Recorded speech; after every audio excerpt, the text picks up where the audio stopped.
The gates of Coldmere Pack were made of iron and old wood, and they had never once been opened for a woman returning in shame. They opened for Lena Voss.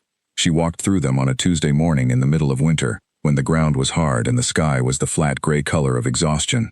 She carried a single bag over one shoulder and her hands pressed flat against the front of her coat. She did not look left. She did not look right. She walked the way a person walks when they have already decided that falling apart is not an option. The people of Coldmere were not kind about it. They gathered the way people gather when something uncomfortable is happening, and they want to watch without admitting they are watching. Women stood in doorways. Men found reasons to be near the main road. Children stared openly, because children have not yet learned the particular art of pretending not to see. Lena was 23 years old, and she had been gone from this place for almost 2 years, and the woman who had left was not the woman walking back through those gates. Elder Harmon was waiting for her at the end of the path. He was a tall man with white hair and the kind of face that had stopped being gentle decades ago. He held a piece of paper in his hand. Everyone in Coldmere knew what that paper was. It was called a reading of charges, and it was the oldest tradition the pack had. When someone came home in disgrace, the charges were read aloud, in front of everyone. Lena stopped 3 feet from him. She set her bag on the ground. She put both hands at her sides, and she looked at him directly, which was the one thing a disgraced woman was never supposed to do. Elder Harmon cleared his throat and unfolded the paper. His voice carried in the cold air the way voices always carry when everyone around them has gone very quiet. He said that Lena Voss had left the territory of Coldmere without permission. He said she had formed a union with a man who was not of their kind. He said she had returned carrying a child that had no proper father, no proper name, and no proper claim to anything within these borders. He said that she was being allowed back within these walls only because pack law did not permit them to leave one of their own to freeze on the outside, and that her return came with conditions. She would work. She would not speak of the man. She would not ask for sympathy she had not earned. And she would understand that the life she had lived before she left was finished. He folded the paper. He looked at her. She looked back. And then something happened that no one in Coldmere was expecting. She did not cry. She did not lower her head. She did not apologize. Her hands moved, slowly and quietly, to press flat against the front of her coat again. And that one gesture, that single, wordless, private gesture, told every person standing in that crowd exactly what they needed to know. There was a child under her hands, and she was not ashamed of it. Elder Harmon looked at her hands. His expression did not change, but something behind his eyes shifted in a way that was difficult to name, and he stepped aside. She picked up her bag. She walked past him. She walked past the crowd. She walked to the small building at the far edge of the property, the one that had been used as a storage room before they cleared it out for her, the one with the single small window and the floor that creaked in 2 places. And she went inside and closed the door and stood in the middle of that cold, bare room for a long time without moving. Outside, the crowd dispersed slowly, the way crowds always do when the thing they came to watch is over. Lena had not always been someone the pack watched with narrowed eyes. Once, she had been ordinary in all the best ways. She grew up in Coldmere the way most children grew up there, running through the woods at the edge of the territory, helping in the community kitchen on cold mornings, learning the names of plants that could heal and plants that could hurt, sitting in the back row at pack meetings and falling asleep. Her mother had been a healer. Her father had been a border guard. Neither of them was alive anymore, which was a grief she had long since learned to carry quietly, the way you carry a stone in your pocket, always aware of the weight, but used to it. She was not remarkable. She did not want to be remarkable. She wanted to do her work and eat her meals and sleep without nightmares and see the seasons change. Then she went to the trading post outside the eastern border for a supply run, and she met a man named Owen Gray, and everything she had planned for her quiet life went sideways in a way she had not seen coming. Owen was a scholar, not a wolf, not any kind of shifter, just a man, with brown eyes and ink-stained fingers and a laugh that came out of him like he could not quite stop it in time. He was cataloging plants for a university research project. He had a notebook that was so full of writing it could barely close. He asked Lena about the medicinal uses of coldweed, and she told him, and he wrote it all down with such focus that she found herself talking for 20 minutes longer than she had planned. She went back to the trading post the following week. She told herself it was for supplies. Owen was there again, and he had more questions. This continued for 3 months, and somewhere in the middle of those 3 months, between 1 week and the next, something that had been growing quietly between them became impossible to ignore. She knew the pack would not accept it. She had always known that. The rules of Coldmere were old and firm, and one of the firmest was this. Relationships outside their kind were not permitted. It was not cruelty, the elders would say. It was protection. It was order. It was the way things had always been done. Lena understood the rule. She understood it, and she broke it anyway. She kept it quiet for as long as she could. She and Owen met outside the borders, in the neutral zone where the trading post sat, and later in a small rented room in the village 3 miles east, and she told herself that what no one saw could not hurt anyone. She told herself many things during those months. She was good at telling herself things. Then Owen's university project ended. He was offered a permanent position in the capital city, 200 miles away. He asked her to come with him, not quietly, not as a question he expected her to say no to. He asked her clearly and directly, standing in the cold outside the trading post with his notebook tucked under his arm, looking at her like the answer mattered more than anything else he had ever waited for. She stood there for a long moment, and then she said yes. She left Coldmere without asking permission. She wrote a letter to Elder Harmon and left it on his doorstep in the early hours of a morning when the pack was still sleeping. The letter said only that she was leaving, that she was well, and that she was sorry for any trouble this caused. She did not say where she was going. She did not say with whom. The city was everything Coldmere was not: loud, crowded, lit up at night until the sky above it glowed orange. Owen's apartment was small and full of books and drafts from the poorly sealed windows. Lena learned quickly that she was good at fixing things: the window seals, the leaky pipe under the kitchen sink, the stubborn lock on the front door. Owen learned quickly that she made better coffee than he did, and that she could fall asleep in under 4 minutes if she was lying down, and that she woke up fighting if anyone touched her shoulder without warning. These were the kinds of things you learned about a person when you lived with them. The small, specific, real things that no amount of talking at a distance could teach you. They had 8 months. 8 months that Lena, even now, standing in a cold storage room at the edge of Coldmere in the winter of her 23rd year, would not take back. Not one day of them. Then Owen went to a conference in the northern city of Harwick. He was presenting his research. He was excited in the particular way he got excited about his work, where he could not quite sit still, and kept reviewing his notes at meals and started sentences about his conclusions, and then stopped because he did not want to get ahead of himself. She teased him about it on the morning he left. He kissed her goodbye at the door and told her he would be back in 5 days. 4 days later, a man came to the apartment. She did not know him. He was from the university. An administrator, she thought, from the formal way he was dressed and the carefully controlled way he was not quite meeting her eyes. He told her there had been an accident, a roof collapse at the conference venue during one of the evening sessions. Multiple casualties. Owen Gray was among them. Lena stood in the doorway of the apartment that smelled like Owen's coffee and Owen's books and held the frame with both hands, and did not fall. She did not fall. She had the presence of mind to thank the man and close the door before she sat on the floor. She stayed there for a long time.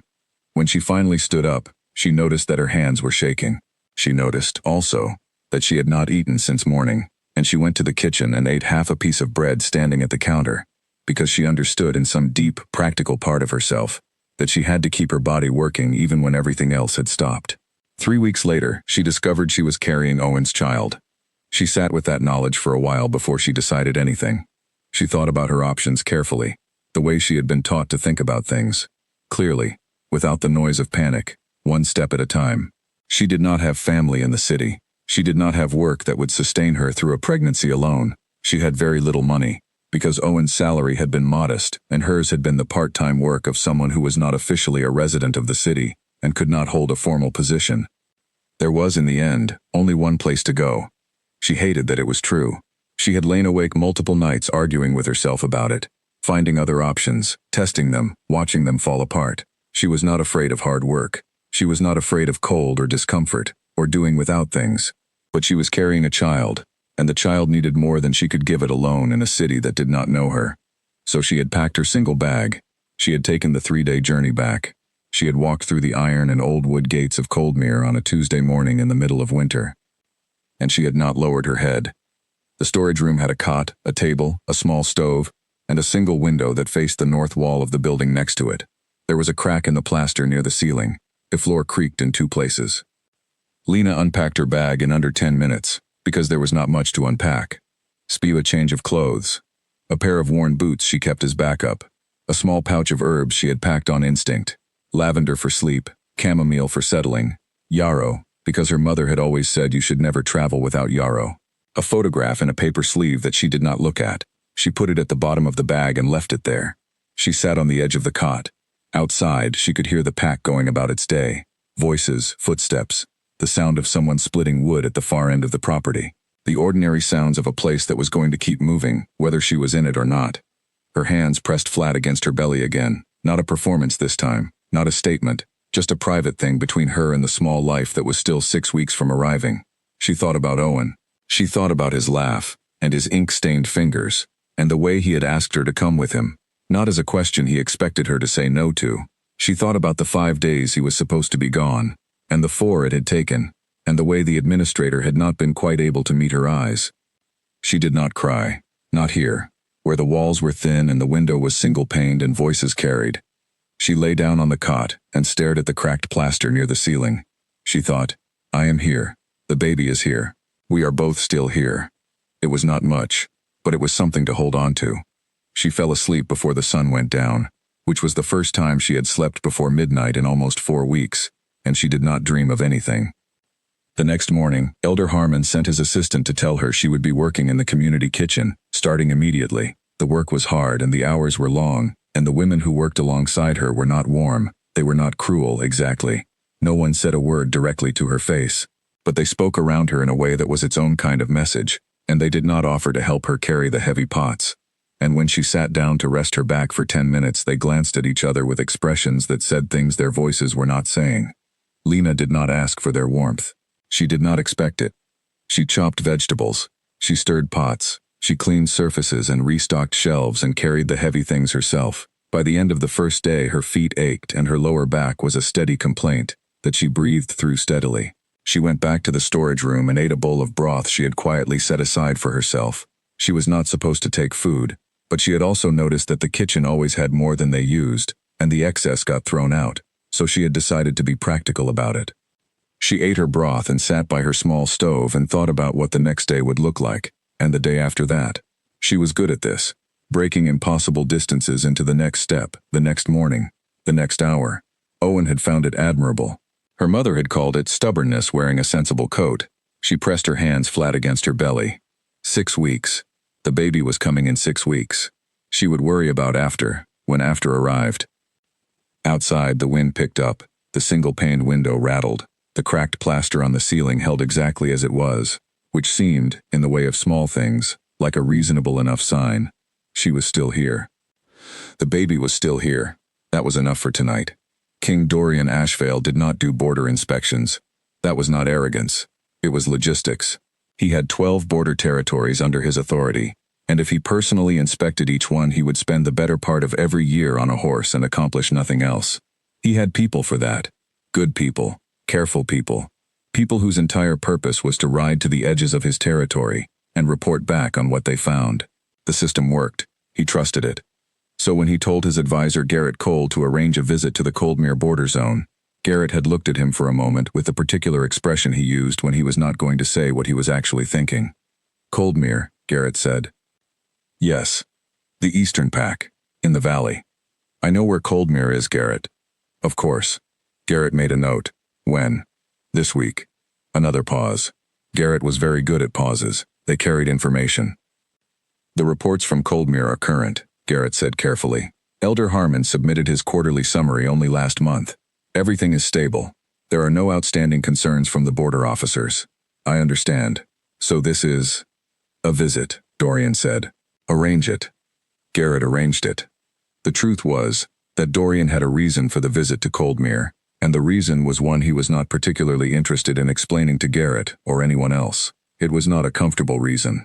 It was the kind of reason that arrived at 2 in the morning and would not leave, the kind that had been sitting in the back of his mind for 3 weeks already, like a splinter that had gone too deep to reach easily. His name was Dorian Ashvale, and he was 31 years old, and he was a king who had no heir. That fact by itself was not unusual. Kings sometimes had no heirs for years. They married late, or married early and lost children, or found themselves tangled in politics that made the question of succession more complicated than it should be. None of that was remarkable. What was remarkable, what had kept him awake at 2 in the morning for the better part of a year, was the war that was coming. He knew it was coming the way you know a storm is coming when the air changes and the birds go quiet. 3 of his neighboring territories had been shifting alliances for 18 months. There was a coalition forming, slowly and carefully in the south. 4 packs with old grievances against the Ashvale line, led by a man named Lord Casson, who was patient and intelligent, and deeply committed to the idea that Dorian did not deserve what he had inherited. Casson had not made any open moves yet. He was not foolish enough for open moves. He was building something quietly, in the spaces between official communications and trade negotiations, and Dorian had been watching him do it and thinking about how to respond.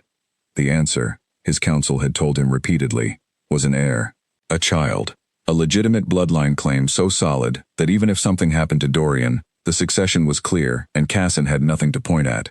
It was the oldest political solution in the history of leadership, and it was not wrong. Dorian knew it was not wrong. He simply also knew that he was 31 years old and there was no one he wanted to marry, and that the women his counsel kept suggesting were perfectly fine people who had done nothing to deserve being married to a man who could not give them his actual attention. He had been thinking about this problem from every angle for a year.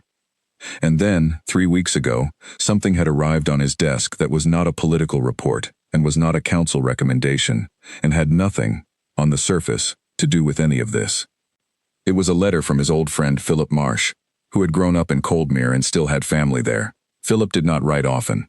When he did write, his letters were long and rambling and full of details about his life that Dorian found genuinely refreshing after a day of formal documents. The letter 3 weeks ago was mostly ordinary. Philip's daughter had started walking. His wife had a new garden project. The autumn harvest was good. But near the end, almost as an aside, Philip had written something that Dorian had read twice and then sat down and looked at for a long time. He had written, "There is something happening in Coldmere that I find difficult to watch. A woman returned here last week. She was sent away in disgrace for leaving without permission and forming a bond with someone outside the pack. She is carrying a child with no father. The pack reads her charges in the public square. The elders have put her in the storage room at the edge of the property. She walked in through those gates, and they read those charges in front of everyone, and she stood there without flinching, and looked every one of them in the eye." Philip had added, in his scattered way, "I don't know why I'm telling you this. I suppose I just find it difficult to reconcile the way they treat her with any notion of what community is supposed to be. She seems like she's made of stone. I hope her child is all right." Dorian had read that letter 3 weeks ago. He had thought about it every day since. He was not entirely sure, even now, what it was in Philip's description that had snagged on something in his mind the way it had. He had told himself it was simply that the situation was unjust, and he took injustice within his territories seriously, and therefore he was going to observe the situation and ensure she was being treated within the bounds of pack law. That was what he told himself. He was a reasonably honest man, and he acknowledged, privately, that this might not be the whole story. They arrived at Coldmere on a Thursday morning. Dorian came with Garrett and 2 escort officers and deliberately no fanfare. When a king arrived with full ceremony, everyone performed for him. He wanted to see what the place actually looked like, not what it looked like when it was trying to impress him. Elder Harmon met them at the gate with the controlled anxiety of a man who had not expected this visit, and was trying very hard not to show it. They walked the territory, the community hall, the supply stores, the kitchen block, the housing. Harmon talked. Dorian listened and asked occasional questions and let Garrett take notes, because Garrett was meticulous about notes. It was on the 3rd quarter of the inspection, walking through the eastern part of the property, that Dorian first saw her. She was coming out of the kitchen block with a large pot in both arms, and she was moving fast with the confidence of someone who had done this particular job long enough to stop thinking about it. The pot was heavy. He could tell from the way her shoulders were set. She was wearing a plain gray coat, and her dark hair was pulled back, and she was not looking at anything except the path in front of her and wherever she was taking the pot. She did not look at them at all. Most people, when the king walked through their territory, found reasons to look. Not this woman. She carried her pot and walked her path and turned a corner and was gone, and Dorian stood on the path and watched her go, and then found that Harmon was waiting for him to continue the inspection. "The woman," Dorian said, "the one with the pot. Who is she?" Something moved across Harmon's face, not quite discomfort, more like a careful calculation. "That is Lena Voss," he said. "She returned to us recently. She works in the kitchen." "She is the woman who was publicly charged." Harmon's expression settled into something neutral. "Yes." Dorian looked at the corner she had turned. "Is she well?" "She is housed and fed and working," Harmon said. "She is treated fairly, according to pack law." Dorian did not say anything to that. He filed the answer away in the part of his mind where he kept things that needed looking at more closely. They continued the inspection. Garrett found him later, standing at the eastern boundary of the property, looking at the tree line. "The inspection is complete," Garrett said. "Harmon has prepared a meal for us at the community hall. Sit with me a moment." Garrett sat beside him on the low stone wall that marked the property edge. He was patient. This was one of his better qualities. "Tell me what you observed," Dorian said. Garrett was quiet for a moment. "The pack is stable. The supply records are accurate. The housing is adequate. There are no significant violations of pack law that I could identify." "Adequate," Dorian repeated. "That is the most accurate word I have. And the woman in the storage room at the eastern edge." Garrett paused. "That is not technically a violation. Pack law allows for reduced housing as a condition of return for members who left without—" "I know what pack law allows," Dorian said. "I am asking what you observed." Garrett looked at the tree line. "She has been here 8 days. She works the longest shift in the kitchen. She eats what is left over after the main kitchen work is done. The other women in the kitchen do not speak to her. Her room has one window and no insulation, and she is—" He stopped. "She is what?" "She is perhaps 6 weeks from delivering," Garrett said. "Perhaps less." Dorian nodded slowly. The trees at the edge of the property moved slightly in the wind. Somewhere behind them, from the direction of the kitchen block, he could hear the sound of someone working. Steady, rhythmic, without pause. He sat on that wall for a long time. Garrett did not ask him what he was thinking. Garrett had worked with him for 4 years and had learned which silences were fulfilling and which were not. This one was not. They stayed in Coldmere 3 days. It was longer than a border inspection required. Harmon managed his surprise well, but not perfectly. Dorian caught the edge of it in the way the elder chose his words at meals, always slightly too careful, always watching to see what Dorian was actually there for. Dorian gave him nothing to read. He walked the territory in the mornings. He reviewed supply records with Garrett in the afternoons. In the evenings, he sat in the room Harmon had prepared for him and read the reports that had followed him from the capital and thought. He saw Lena 3 more times during those 3 days. The first time she was at the northern well, filling buckets. She moved efficiently and without waste, lifting and carrying in the way that someone who has been doing physical labor for a long time lifts and carries, not straining against the weight, just working with it. She did not look up when he walked past. The second time she was sitting on the steps outside the storage room in the late afternoon, with her coat open and her face turned toward the pale winter sun. Her eyes were closed. Her hands were on her belly. She looked, in that moment, utterly alone. Not sad, exactly. Just alone in the specific way that a person is alone when they have accepted that there is no one coming to sit with them. He slowed his pace almost without meaning to. She opened her eyes. She looked at him directly. The same direct look she had given Elder Harmon at the gate, steady and unremarkable, like looking at a king was simply another thing she was doing today, and she was not planning to make a performance of it. He nodded. She nodded back. He kept walking. The third time was in the kitchen, when Garrett had asked to speak with the kitchen supervisor about supply logistics and Dorian had gone along. Lena was at the back of the kitchen, cleaning a large surface. She did not stop or look up when they entered. She just kept working, steady and thorough, and when the kitchen supervisor brought them to the back to look at the storage records, Dorian stood 3 feet from her for approximately 4 minutes.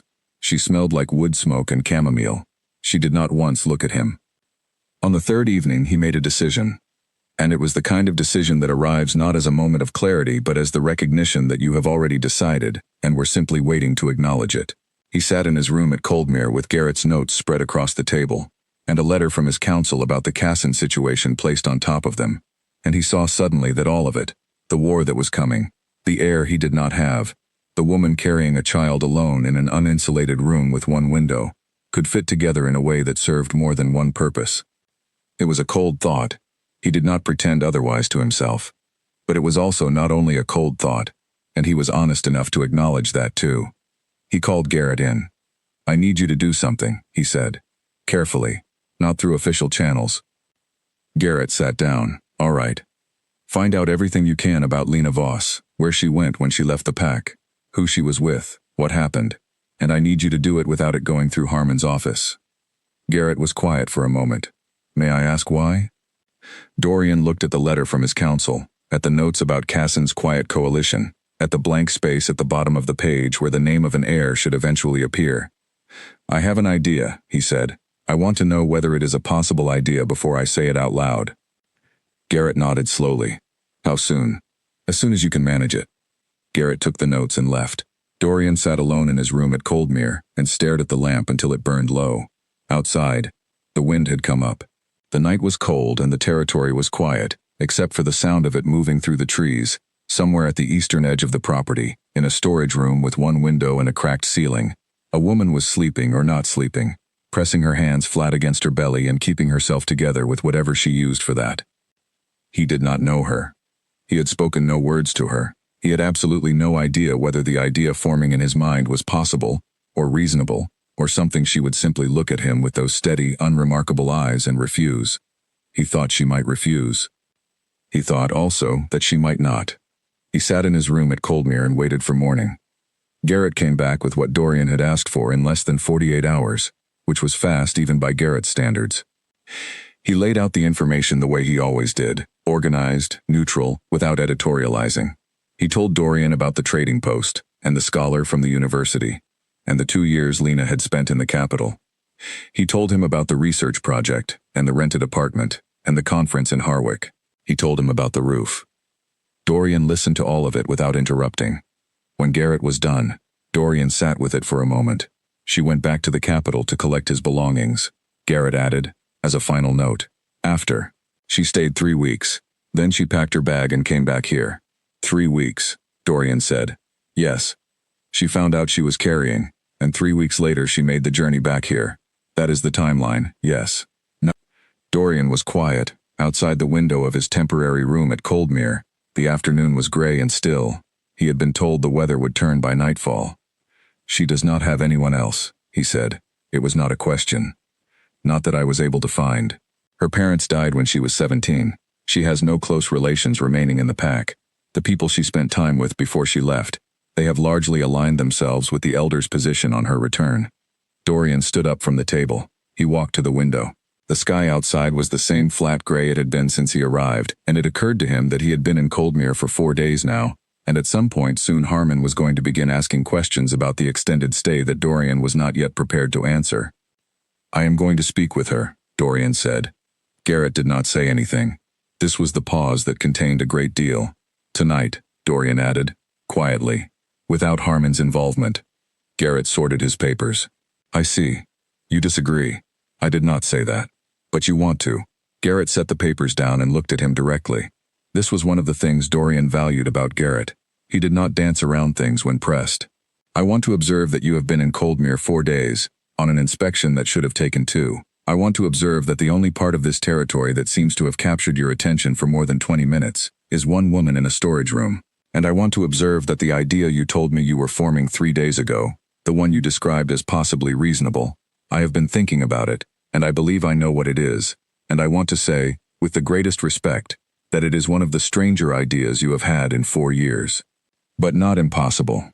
Garrett considered this. Not impossible, he admitted, depending entirely on whether she would agree. Yes, Dorian said.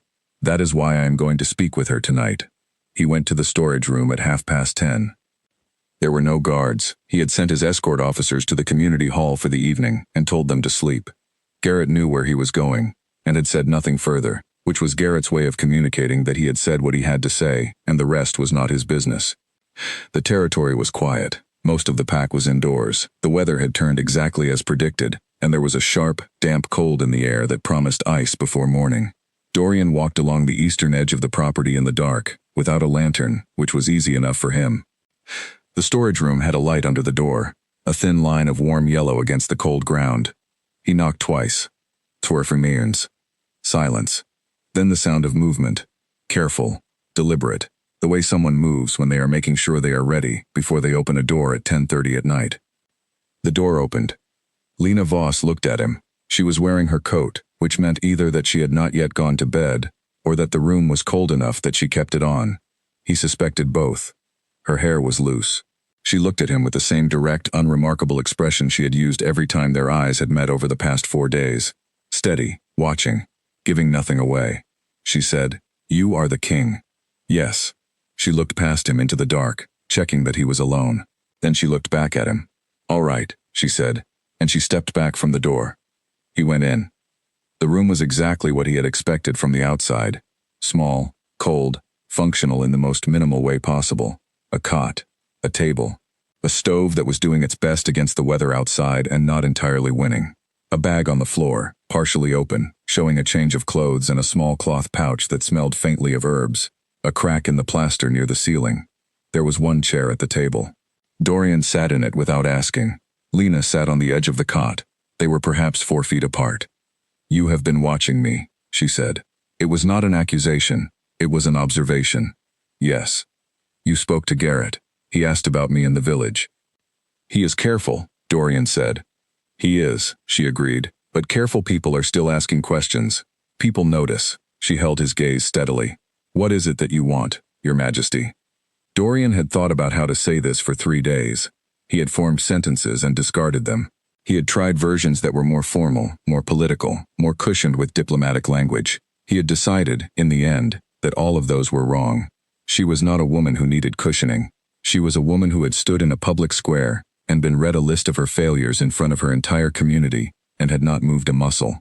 She deserved honesty, so he gave her that. "I have a war coming," he said. "Not a battle, a political move, from a man named Lord Casson, who has been building a coalition in the South for the better part of 2 years. He intends to challenge my position. His argument, at its foundation, is this: that an unmarried king with no heir is an unstable king, and that an unstable king is a liability to the territory, and that the territory would be better served under different leadership." Lena listened without changing her expression. "He is not entirely wrong about the logic," Dorian continued. "An unmarried king, with no clear line of succession, creates a vulnerability. If something happens to me, there is a power dispute. Casson and his allies have spent 2 years making sure people understand that. They have been very effective at it." "And so you need an heir," Lena said. "I need the appearance of stability. An heir is the most immediate form of that." She was quiet for a moment. "And you need it quickly. Quickly enough that it becomes a settled fact before Casson makes his formal move." She looked at him, not at the door, not at the floor, not at the stove, at him, and there was something behind those eyes that he could not entirely read. Not wariness exactly. More like the calculation of a person who has been surviving on their own for long enough that they have gotten very fast at assessing situations. "You want my child," she said. "I want to claim your child," Dorian said carefully. "There is a difference. The child would be yours. Entirely yours. I am not asking for custody or control. I am asking to put my name on a piece of paper and say publicly that the child is mine. The child would have my name, my protection, and the full legitimacy of the royal line. And you," he paused, "you would have my protection as well. A formal position, not the storage room." The last 2 words landed in the space between them. Lena looked at him for a long moment. Then she laughed. It was a short sound, and it was not a happy sound. But it was not a broken one either. It was the laugh of someone who had just been offered something so unexpected that the body needed a second to catch up with the mind. She pressed one hand flat against her belly, and she laughed once. "And then it was over," she said. "You came to Coldmere because Philip Marsh wrote to you." Dorian was quiet for a moment. "Yes. Philip always cared too much about things he couldn't fix. There was no bitterness in it, just recognition. And so you saw the situation, and you thought." "I saw the situation," Dorian said, "and I thought it was a match. Your child needs a name and protection. I need an heir, quickly, without the year of political negotiation that a conventional arrangement would require. These 2 needs solve each other. And what would you need from me? Your presence at court. Your performance, and I use that word honestly, of the role of a woman who is legitimately the mother of my heir. In public, we present that story. In private, you have your own rooms, your own space, your own life within the bounds of what the position requires." Lena was quiet for a long time. The stove crackled outside. The cold had settled into something serious. "You know about Owen," she said. It was not a question. "I know about the accident, yes." She absorbed that without expression. "Then you know the child is the child of a man you loved who is no longer alive," Dorian said. "Yes, I know that. It does not change my offer." She looked at her hands, then back at him. "How many people know about this conversation?" "Garrett. No one else." "And if I say no? Then I leave tomorrow, and we never speak of it." She was silent again, the kind of silence that was not empty. She was thinking hard, working through it the way he imagined she worked through everything, carefully, practically, testing each possibility, and watching it hold or give way. "You understand," she said slowly, "that this is a strange thing to ask a person. I understand that completely. And that anyone who finds out that the child is not actually yours would have to prove it, he said. And I am prepared to make it very difficult for anyone to prove it. Lord Casson. Casson has resources, I will not pretend otherwise, but I also have resources, and I have the advantage of the story being established before he begins looking. She looked at him. You have thought about this quite a lot. For 3 days, he said. She was quiet again. The stove worked, the cold pressed against the single window. Somewhere in the territory a dog barked twice and then was silent. Dorian sat in the chair and waited and did not push her, because he had the sense that pushing her would be the wrong approach, and also because she was clearly a person who reached conclusions by her own route and on her own schedule. The child would have your name, she said finally, and your protection. Always. Always. Not conditionally. Not removed if the situation changes or if you decide later that it is inconvenient. Not conditionally, he said. That is the one thing in this arrangement that is not negotiable. The child's status is permanent. She looked at the cracked plaster on her ceiling for a moment. Then she looked back at him. Yes, she said. The word was quiet, not relieved, not excited, not grateful, which he appreciated. It was simply, yes, a decision made by a person who had assessed the terrain and chosen their path. All right, Dorian said. He stood up. She remained on the edge of the cot and looked up at him, and in the light of the struggling stove, there was something in her face that he was not going to name, because naming it would require him to examine it, and he was not prepared to do that tonight. I will have Garrett make arrangements in the morning, he said. We will leave for the capital within the week. There are details to sort out. The public announcement, the story we present, the formal documentation. Garrett will handle the mechanics of it. She nodded. Is there anything you need before we leave? She thought about this briefly. A coat that fits, she said. This one is borrowed, and I have to give it back. It was such a specific, practical answer that he was almost surprised into a smile. He held it back. Garrett will see to it. He moved to the door.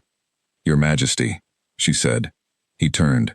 She was still sitting on the edge of the cot with her hands on her belly, and she was looking at him with those direct, steady eyes, and she said, I am not going to perform gratitude. I want you to know that before we begin, I will do what you are asking. I will do it well, but I am not going to stand in a room and thank you for the opportunity. Dorian looked at her for a moment. I know, he said. I did not ask for that. She held his gaze for another second, then she nodded once. He went out into the cold.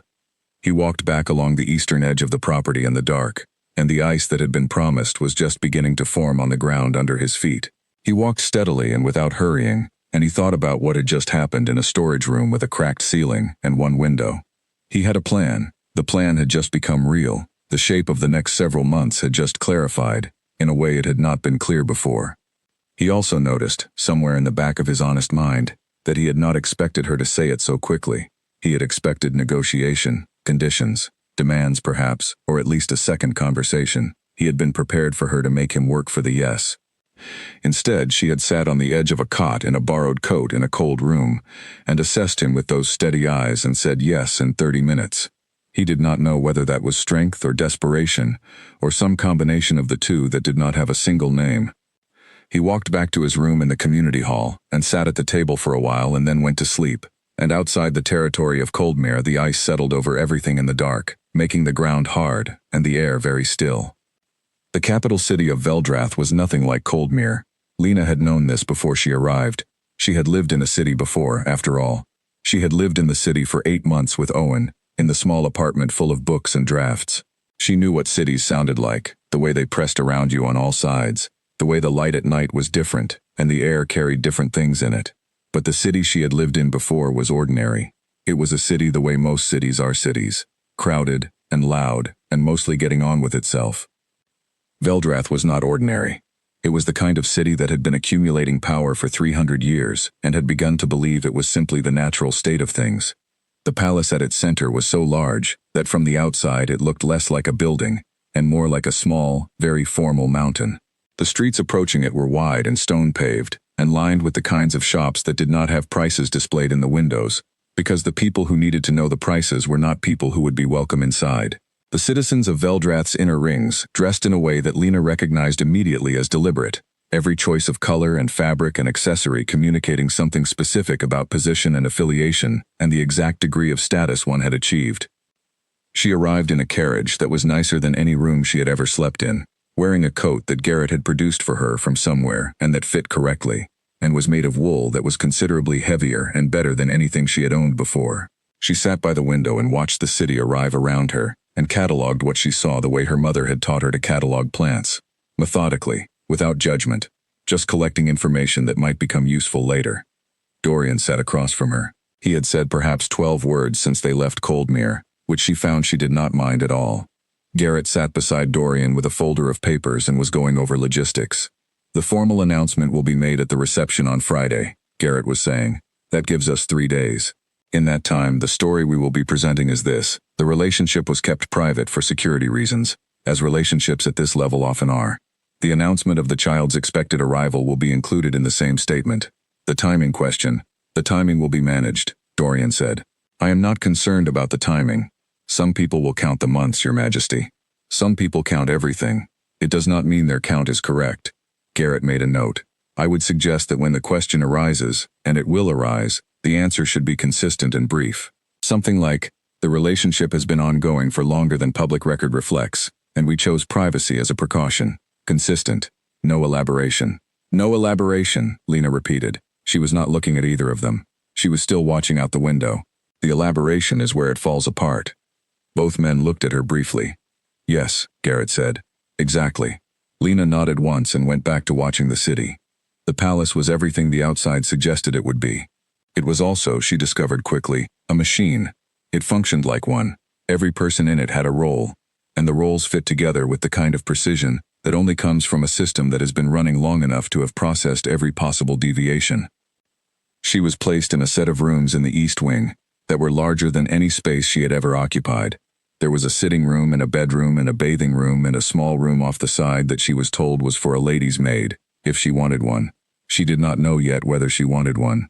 She walked through the rooms slowly, looking at things. The high ceilings, the wide windows that faced an inner garden, the hearth that was large enough to stand in, the furniture that had the particular quality of things that had been well made and well maintained for a long time.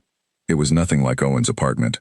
That apartment had been warm in a specific way. A lived-in, slightly chaotic, always at least one book open kind of warm.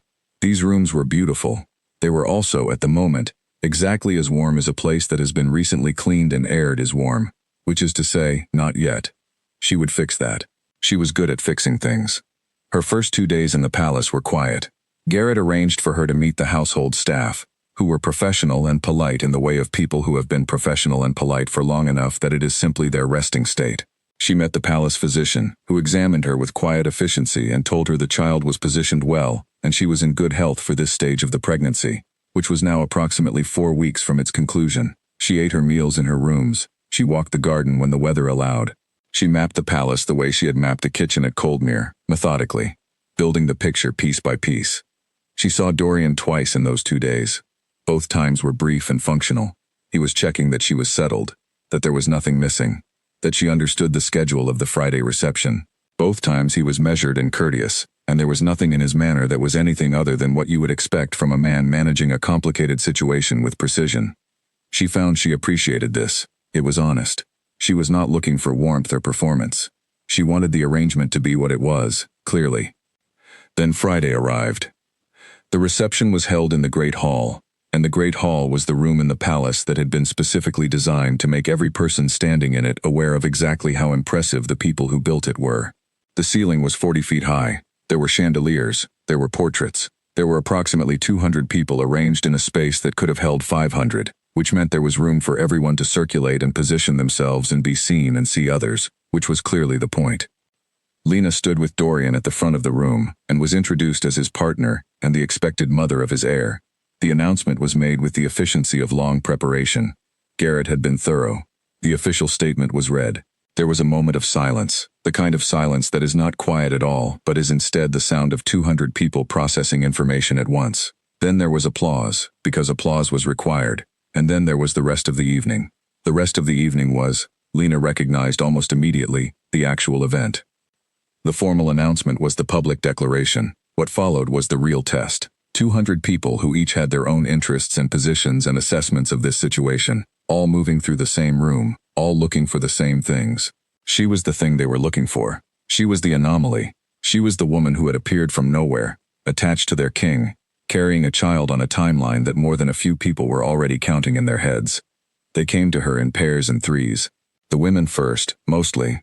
The wives and daughters of lords and council members, dressed in the way of people who have spent considerable time making their clothes look effortless.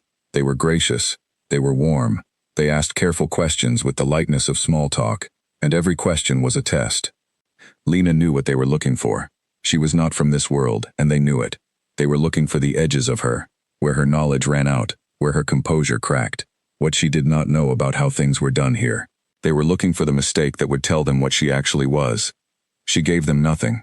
Not rudely. She was not cold. She smiled at the right moments and answered questions with the right level of warmth and volunteered nothing specific. She had learned this in Coldmere, not in the palace circles obviously, but in the particular social economy of a small, watchful community where everyone is always calculating everything about everyone else. The currency was different in this room. The stakes were different, but the game was the same. A woman named Lady Dora Whitfield came to her twice. She was perhaps 50, elegant in a way that had nothing to do with effort and everything to do with decades of practice, and she was, Lena recognized within 2 minutes, the social center of this room, the person whose opinion organized everyone else's.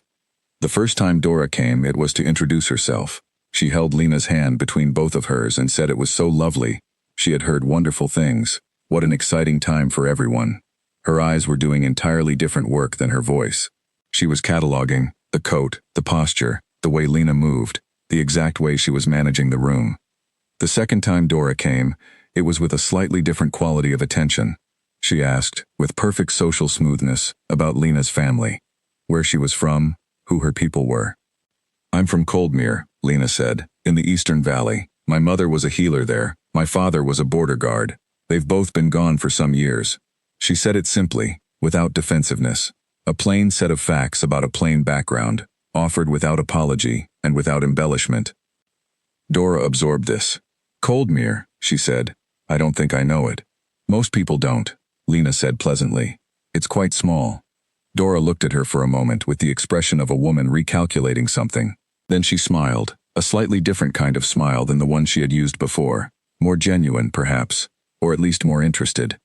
"You are not what I expected," she said, and it was clearly meant as a compliment, though it was also clearly meant to communicate that she had been expecting something specific. "I hope that's all right," Lena said. "It depends entirely on what you actually are," Dora said, and then she moved on. Lena held that conversation in her mind for the rest of the evening.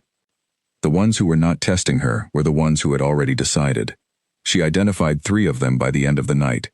They did not come to her at all, which was itself a statement. They circulated, they spoke to others, they made sure to be visible and pleasant, but they kept a consistent distance from her, and she watched the distance and noted it. Lord Casson was one of them. She knew who he was because Dorian had told her, and because Garrett had provided her with a brief summary of the key figures before the reception. Casson was perhaps 55, lean and precise in his movements, with the kind of face that gave very little away, and the kind of eyes that suggested a great deal was happening behind them. He came to offer formal congratulations, a brief, correct exchange that lasted perhaps 45 seconds, and then he was gone. But she felt his assessment of her in those 45 seconds, the way you feel a change in temperature, suddenly and completely. He had not been impressed. He had not been convinced. She could not tell yet whether he was dismissing her as insignificant or classifying her as interesting, and she suspected the difference mattered considerably. She filed him away. The reception ended. The guests departed. Dorian walked with her through the corridor toward the east wing, and when they reached the turning that would take her to her rooms and him to his, he stopped. "You did well," he said. She looked at him. "You were watching." "I was aware of the room." "Lady Whitfield is going to be a problem," Lena said. "Not now. She is still deciding what to think, but she will require managing." Dorian was quiet for a moment. "Yes, she is influential. Her opinion shapes about 1/3 of the people in that room." And Casson was not convinced. Casson is never convinced by anything he has not personally constructed. That is less about you and more about his general approach. Lena considered this. What does he know already? We don't know what he knows. We know what we have made available. Then he is working with the gaps, she said. That is what he was doing tonight, working out what the gaps are. Dorian looked at her with a slight shift in his expression. Not quite surprise, but something adjacent to it. The look of someone who had expected a particular thing and found something slightly different. Yes, he said. That is exactly what he was doing. She nodded. Good night, she said. She walked to her rooms. She closed the door. She stood in the center of the room that was becoming hers, and breathed in the quiet of it, the fire in the hearth warming the air slowly to something livable. She thought about Cassin's 45-second assessment. She thought about Lady Dora Whitfield's second smile. She thought about 200 people counting months in their heads, her hands pressed flat against her belly. 4 weeks, the physician had said. 4 weeks, and the child would be here, and the child would have a name, and everything she had said yes to in that cold storage room would become real in a way it was not quite real yet. She sat down in the chair by the fire. She let the warmth work on her slowly.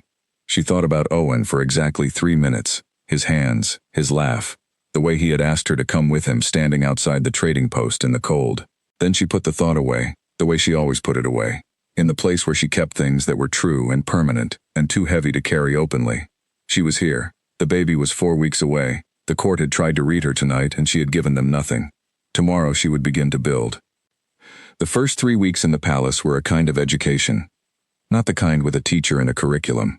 The kind that happens when you are placed in an environment you do not entirely know and you pay close attention and let it teach you about itself.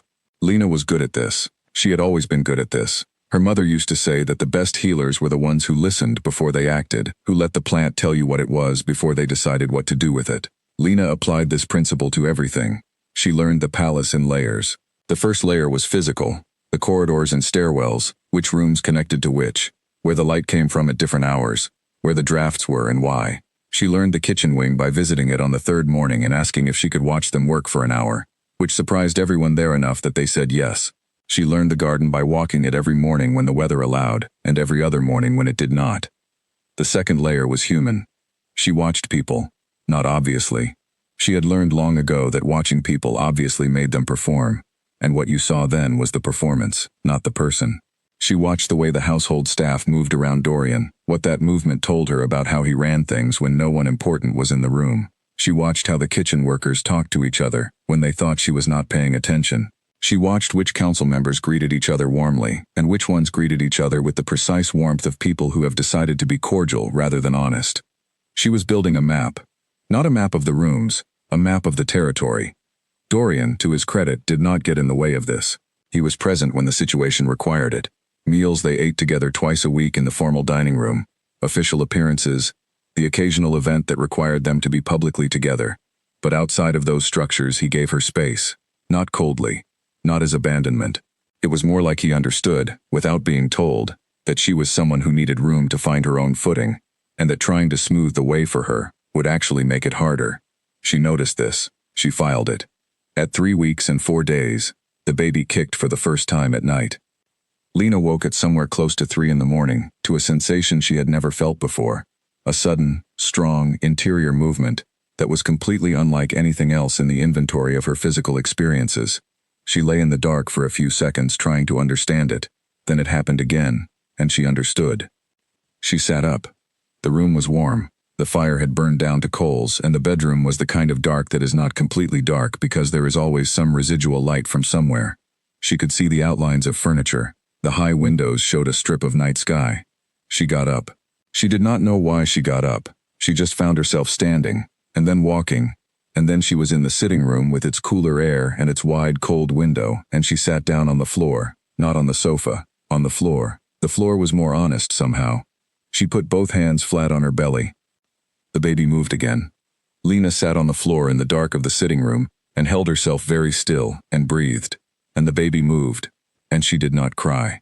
She was very carefully not crying, which is a different thing from not having anything to cry about. The difference was this. Crying would have required her to name what she was feeling, and she was not prepared to do that, because what she was feeling was so complicated and so layered that to name even one part of it would pull the rest of it up behind, and she could not afford that. Not here, not at 3 in the morning alone on the floor of a palace sitting room. So she breathed instead, in and out, and the baby moved against her hands, and she sat with it in the dark and was as quiet as she had ever been. She did not hear the door. She heard nothing at all until Dorian's voice came from the doorway, low and careful. Lena. She turned her head. He was standing in the open doorway to the corridor. which meant he had knocked and she had not heard him, because she had been somewhere very far inside herself. He was not in formal clothes. He was in the plain clothes of a man who has been awake for a reason, and he was looking at her on the floor with an expression she could not entirely read in the dark but that had something careful in it. "I heard something," he said. Not an accusation, just an explanation for why he was there. She looked at him for a moment. Then she looked back at the window. "The baby moved," she said. He was quiet. "The first time," she added. "At night, it woke me up." Another silence. Then she heard him move. Slow, unhurried movement. And then he was sitting on the floor a few feet away from her, leaning his back against the base of the sofa. He said nothing. He did not ask if she was all right. He did not tell her to come to bed. He just sat down, on the floor, beside her. The fire in the hearth had gone to red coals. The room was cool but not cold. The baby moved again, smaller this time, and Lena's hands followed it without thinking. She did not know how long they sat like that. Time at 3 in the morning has a different quality than time in daylight. It moves either very slowly or in sudden jumps, and there is no reliable way to track it. At some point, Dorian reached over and put his hand on the floor beside hers. Not on top of hers, not touching her, just beside it, close enough that she could feel the warmth. A gesture that said, "I am here," without making a claim about what here meant. She looked at his hand on the floor next to hers. She thought about Owen's hands. The ink-stained fingers, the way they moved when he was writing, the particular way he held a coffee cup. She thought about those hands in the way she always thought about them. Clear and complete and then gone, like closing a book. She did not move her hand. The baby settled. The room was quiet. Eventually the sky outside the window began to change. Not light yet, just the idea of light, the gray before gray. And Lena felt the particular exhaustion of being awake too long arriving in her body like a tide coming in. "I should sleep," she said. "Yes," Dorian said. Neither of them moved for another moment. Then she got up. It took more effort than it used to, at this stage, and she moved carefully. He stood too, without being asked and without making a thing of it, just stood because she was standing. "Good night," she said. "Good night." She went back to her bedroom. She lay down on top of the covers because she did not have the energy to get under them properly. She was asleep almost immediately, and she slept without dreaming. And when she woke up, the morning light was on the ceiling and the baby was still again, and the sitting room floor was just a floor. She thought about that night several times in the days that followed, not in an examining way, more the way you return to a specific texture or a specific smell, involuntarily, briefly, then gone. She thought about it especially when Dorian appeared at meals and asked her, with the brief and practical courtesy of a man who was not performing concern, whether she had slept. She always said yes. He always nodded. Neither of them mentioned the floor. This was, she decided, the correct approach. What made the palace difficult, she found, was not the grand things. It was the small ones. It was the way certain corridors had no fire in the morning, and were genuinely cold, and she did not yet know which ones to avoid. It was the meals that arrived already assembled when she would have preferred to choose her own food. Because at this stage of the pregnancy her body wanted different things at different times, and the formal meal structure did not always accommodate it. It was the way her rooms, however beautiful, had a specific quality of silence at night. A palace silence, different from any other kind, full of the weight of the building around her. She fixed what she could fix. She identified the cold corridors and chose different routes. She spoke to the kitchen staff, who were surprised and then quickly helpful, about keeping certain things available for her outside of mealtimes. She rearranged the furniture in her sitting room so the chair she sat in most was closer to the fire. The things she could not fix she noted and left alone. One of the things she could not fix was Lady Dora Whitfield. Dora had come to call on her twice since the reception. Both visits were social. Tea in the afternoon. The particular kind of social call that is entirely about something other than what it claims to be about. Dora was gathering information. Lena was politely not providing it. They had reached a kind of equilibrium, which was not yet friendship and not quite opposition but something in between that both of them understood. On Dora's third visit, things shifted slightly. She came with her daughter, Clara, who was perhaps 20, and looked like her mother 25 years ago. And unlike her mother, Clara had apparently not yet mastered the technique of asking a question while looking like she was saying something pleasant. She asked directly where Lena had learned to carry herself the way she did, because she didn't move like someone from the Valley Packs, and she meant it as a compliment but it landed like a probe. Lena said, "My mother taught me." "Your mother was a healer," Dora said. She had remembered. Of course she had. Yes, she believed that people who carried themselves clearly got treated more clearly. That how you hold your body tells the room what to expect from you. She paused. She was usually right. Dora looked at her with that recalculating expression again. Clara was nodding as if this was the most interesting thing she had heard in some time. You are not easily rattled, Dora said.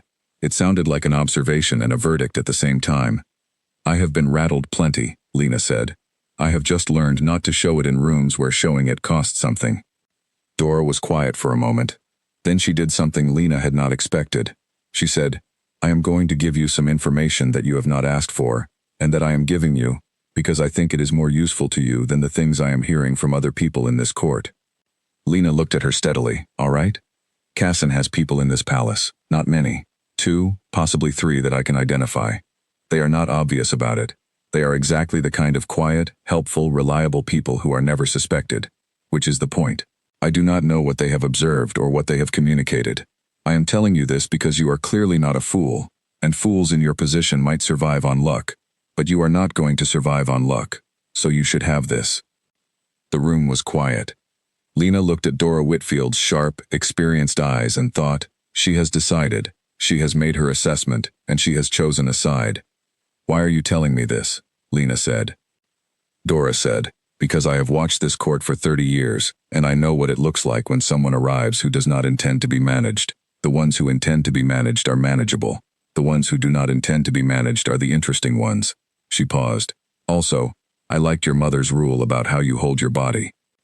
It was the closest thing to an alliance that Lena had received since arriving in the capital, and it came from the person who ran the social center of the court. She recognized it for what it was. Thank you, she said. She meant it. Dora nodded once. They finished their tea.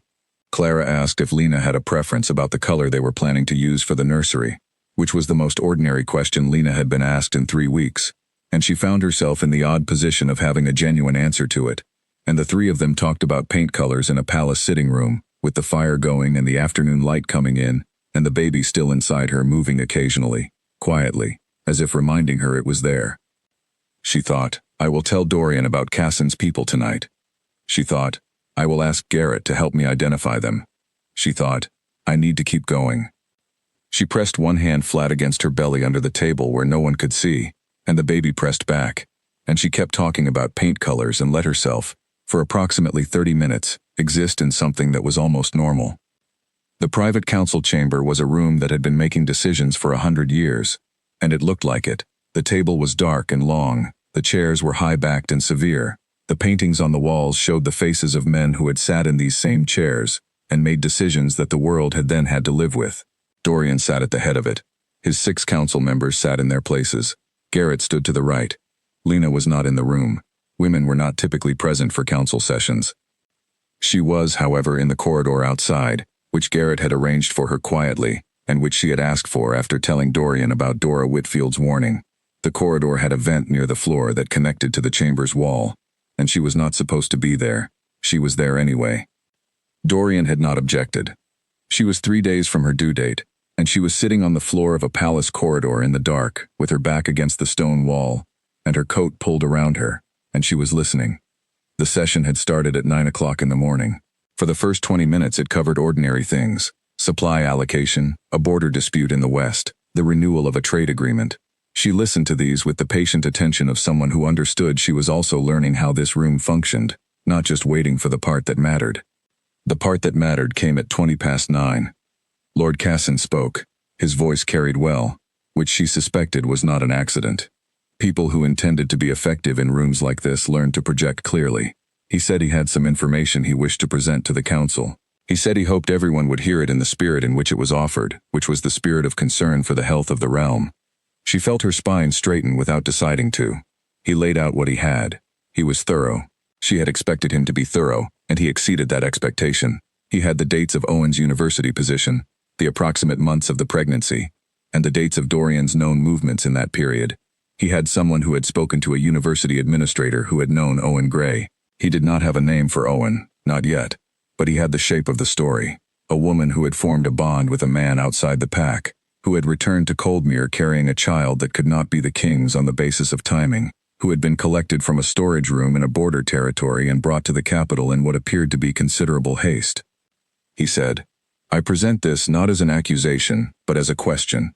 A question the council and the realm deserve a clear answer to.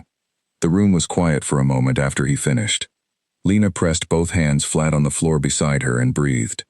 She had known this was coming. She had known since the reception, since his 45-second assessment of her, that Casson was going to find what there was to find, and use it in exactly this way. She had prepared for it in the abstract. She and Dorian had talked about it. Garrett had talked about it. They had discussed what the response should be if it happened. What she had not prepared for was hearing it laid out clearly by a precise and intelligent man in a formal chamber, the shape of Owen's life and death used as a piece of evidence. Owen, who had loved her without conditions. Owen, whose hands had ink stains on the fingers.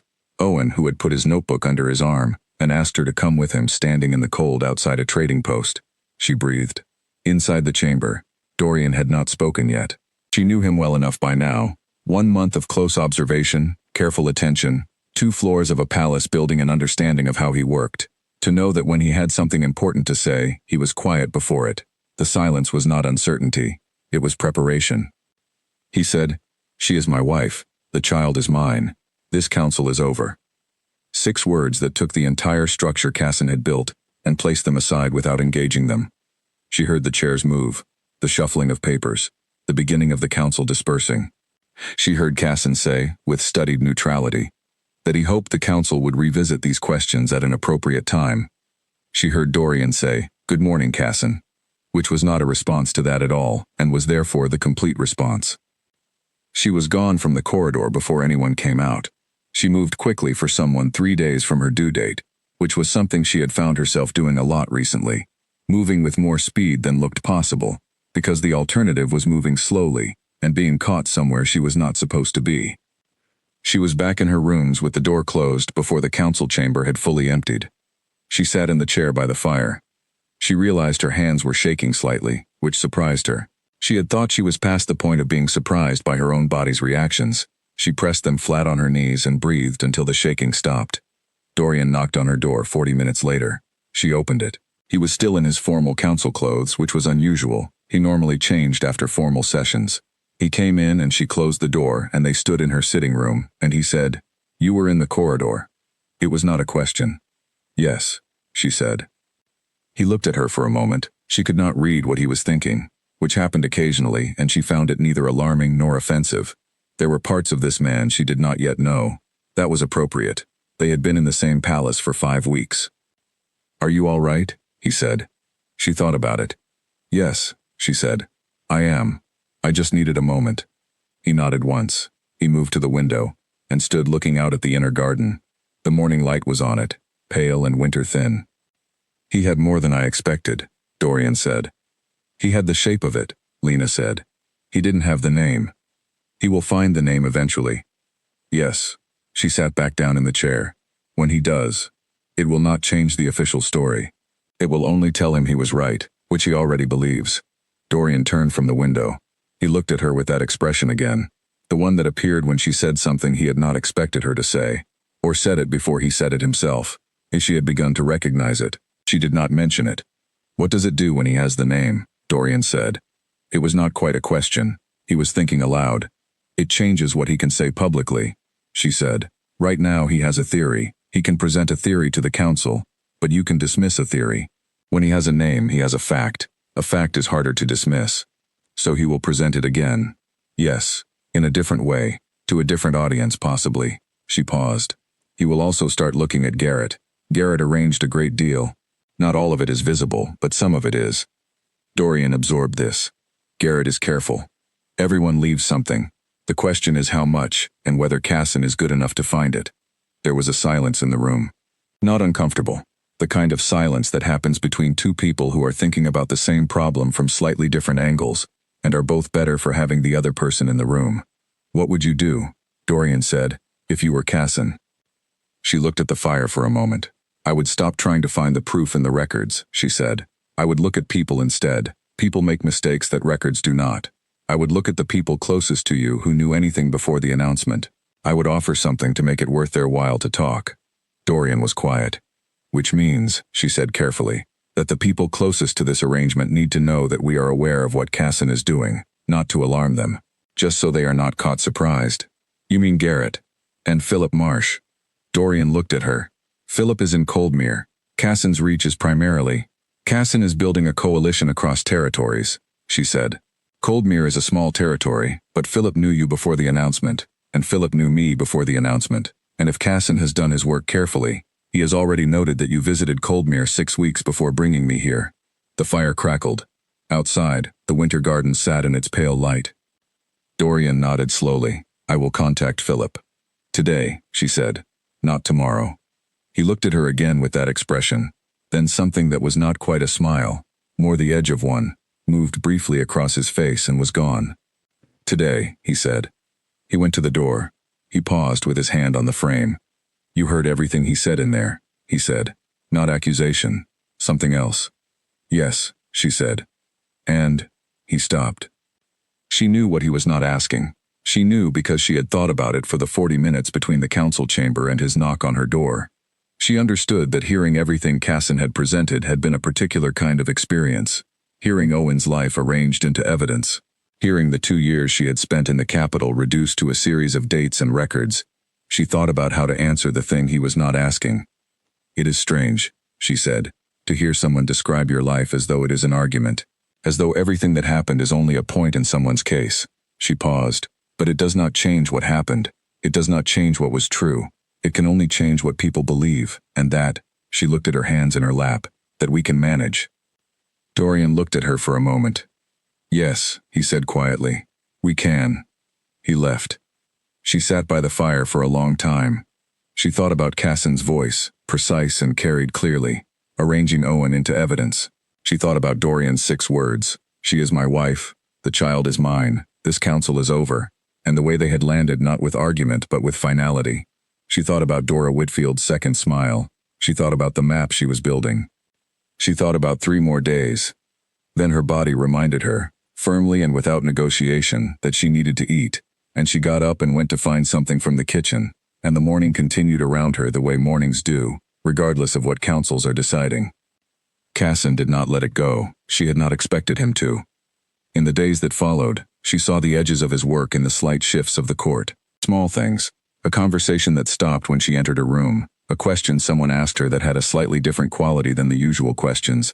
The way one of the junior council members greeted Dorian in the corridor with a look that was half his normal deference and half something else.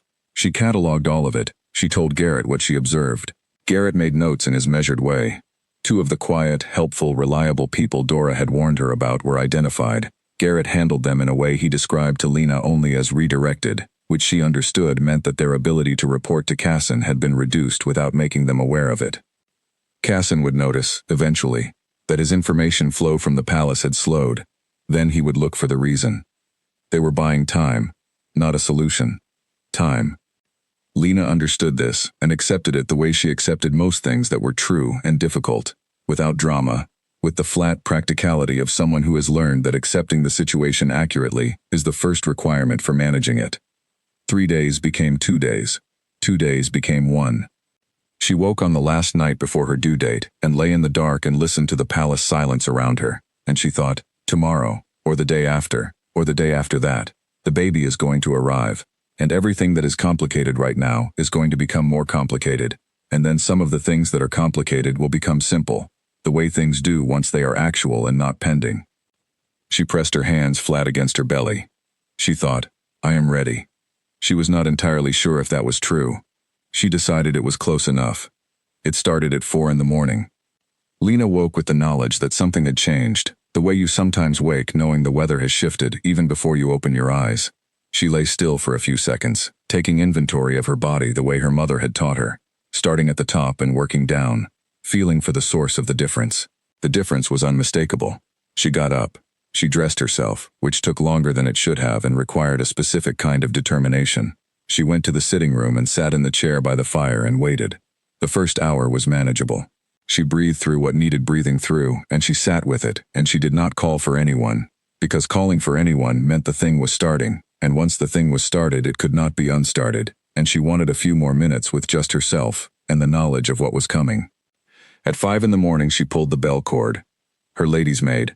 A young woman named Petra, who had been assigned to her 3 weeks ago and who had turned out to be both competent and, more importantly, not frightened by things, arrived within 2 minutes. Petra took one look at her and did not say a single unnecessary word. She sent for the midwife. She sent for the physician. She added wood to the fire and she brought water. And she asked Lena only the questions that needed answering. The midwife, who was named Helen and who was a broad, calm woman with capable hands and the manner of someone who had done this enough times to find it neither alarming nor routine, arrived at 5:30. She made her assessment efficiently. She said, "This will take some time." "How much time?" Lena said. "I do not know yet," Helen said. "Enough time to get comfortable with the process." Lena looked at her. "That is a diplomatic answer." "Yes, it is," Helen agreed. She smiled briefly. "Let's begin." Dorian was informed at 6 o'clock. Garrett came to his door. Garrett, who was always awake before anyone else in the palace, who seemed to require less sleep than other people, or perhaps simply converted it more efficiently. He said, quietly and without preamble, "It has begun." Dorian was dressed in under 3 minutes. Garrett told him later that this was faster than he had ever seen him dress for anything, including emergencies. He went to the east wing. The corridor outside Lena's rooms was already occupied, Petra moving in and out with her precise economy of motion, the physician consulting with the midwife in low voices outside the door. They looked at him when he arrived. Helen came out and told him it was early. The process was going well. There was no cause for alarm. "Can I?" he started. "Not at present," Helen said, not unkindly. "I will tell you when." He looked at the door. He had expected to feel. He was not sure what he had expected to feel. He was not the father. He had not pretended to himself in private that he was. The child on the other side of that door was Owen Gray's child, and Owen Gray was 6 months dead. This was an arrangement. He had understood that from the storage room in Coldmere. He understood it now. He understood it. He stood in the corridor outside the door and could not make himself leave. Garrett brought him a chair, which appeared silently from somewhere the way things appeared when Garrett decided they were needed. Dorian did not sit in it for the first 2 hours. He stood with one hand on the corridor wall, or with his hands clasped behind his back, or with them in his pockets, moving the small amount that the corridor allowed. At 8 in the morning, Helen came out, and he read something in her face before she composed it, and he said, "What happened?" "The child is well positioned," Helen said carefully. "Lena is strong. However, there have been some complications in the process that we are managing." "What complications?" "The kind that we manage," she said firmly. "I need you to wait, Your Majesty." She went back inside. He put his hand flat on the door. It was warm from the fire on the other side. The corridor was a long stretch of stone and carpet, and the quiet of a palace, at a time when most of the palace did not yet know what was happening here. A window at the far end showed a morning that was clear and pale. A servant passed at the far end without looking toward him. Somewhere distantly, the sounds of the palace's morning routines were beginning. Deliveries, kitchen preparations, the ordinary business of a building that size. None of it reached him. He stood at the door with his hand flat on the warm wood and heard, periodically, sounds from the other side that he did not have words for, and did not try to translate. He heard the midwife's voice, clear and directing. He heard Petra answering. He heard Lena, once, not saying words. He had not known until this moment what it felt like to stand on the outside of a door that contained something that mattered to him. He recognized this fact as it arrived, not with dramatic clarity. More the way you recognize a familiar sound from another room, suddenly and completely, without needing to see the source. Garrett appeared beside him at some point. Dorian did not ask when. They stood in the corridor together. Garrett did not say anything. Dorian did not say anything. The morning moved around them at its ordinary pace.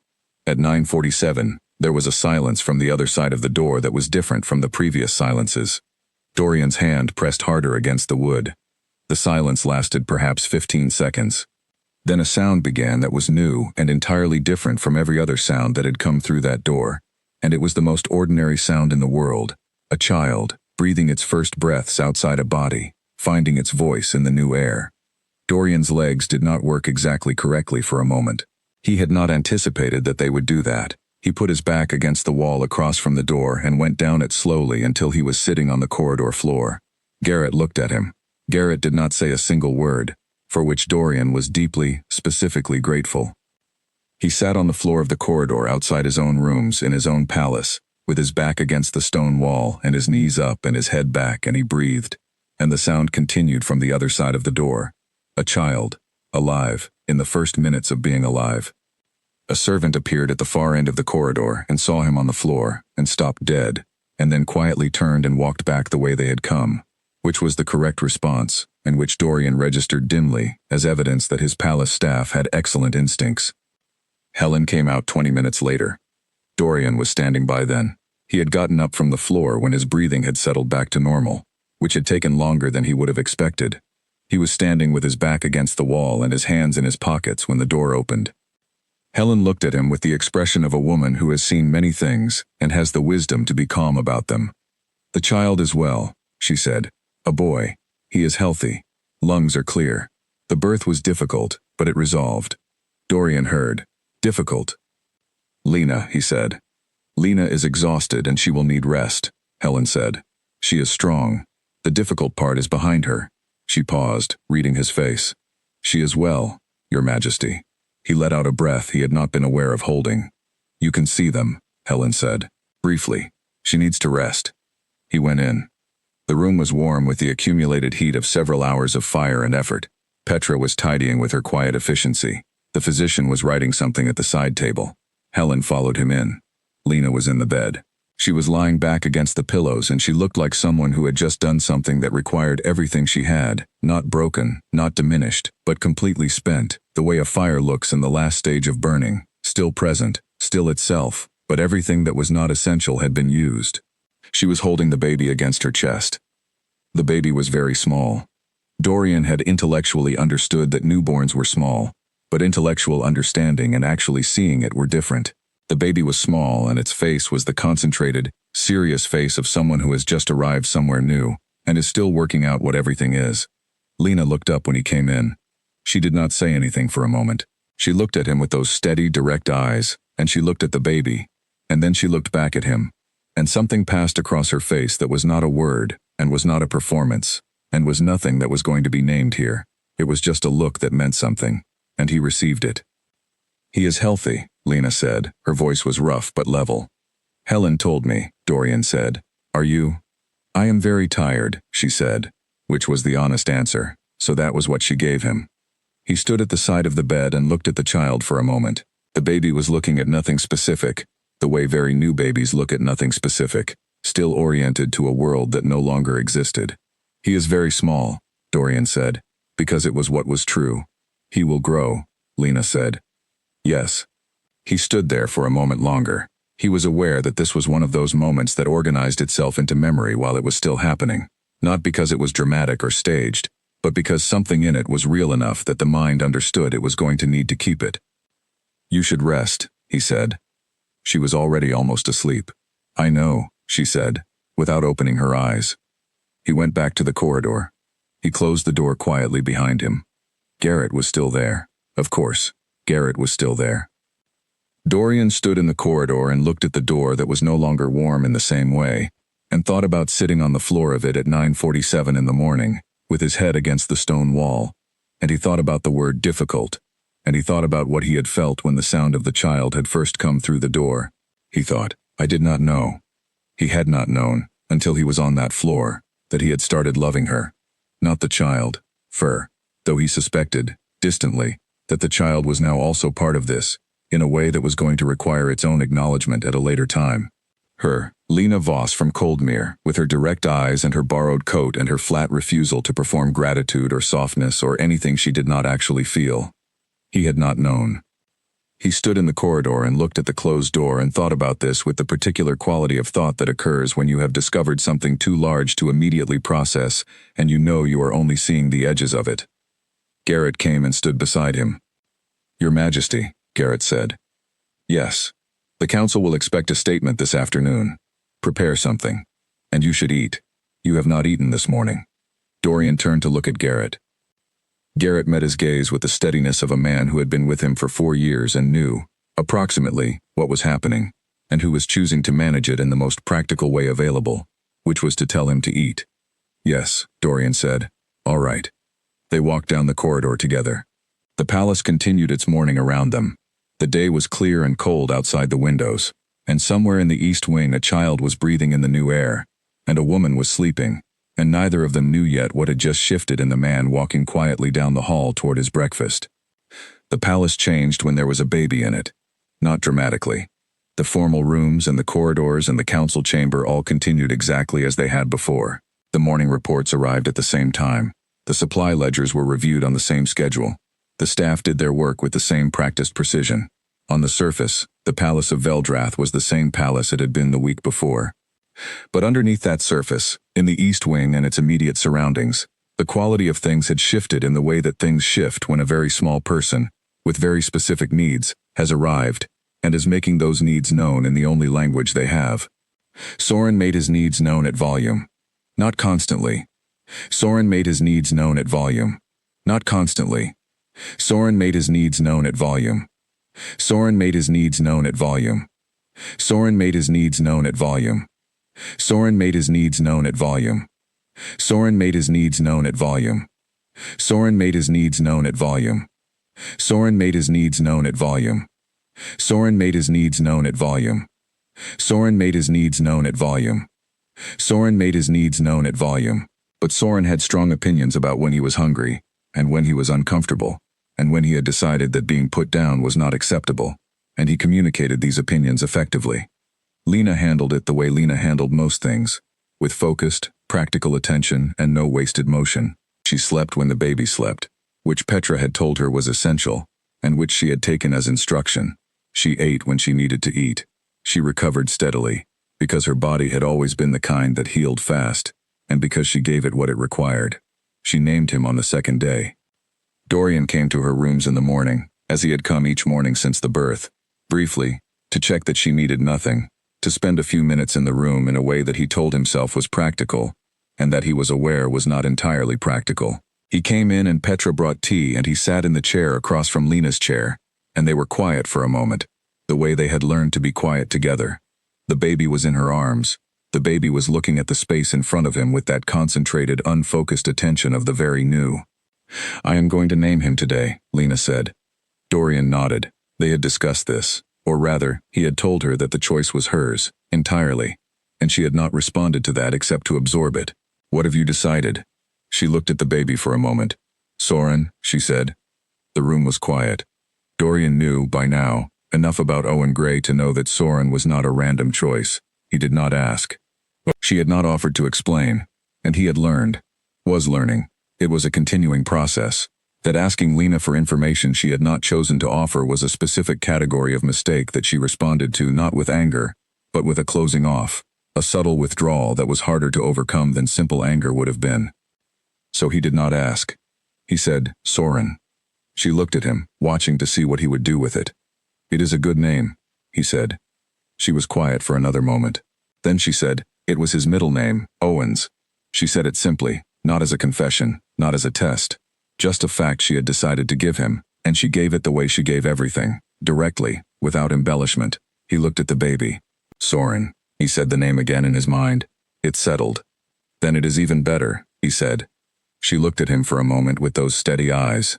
Then she looked back at Soren. Dorian drank his tea. The fire worked quietly. Soren made a small sound that was not quite a word and not quite a complaint, and Lena shifted him slightly, and the sound stopped. "I need to tell you something," Lena said. He waited.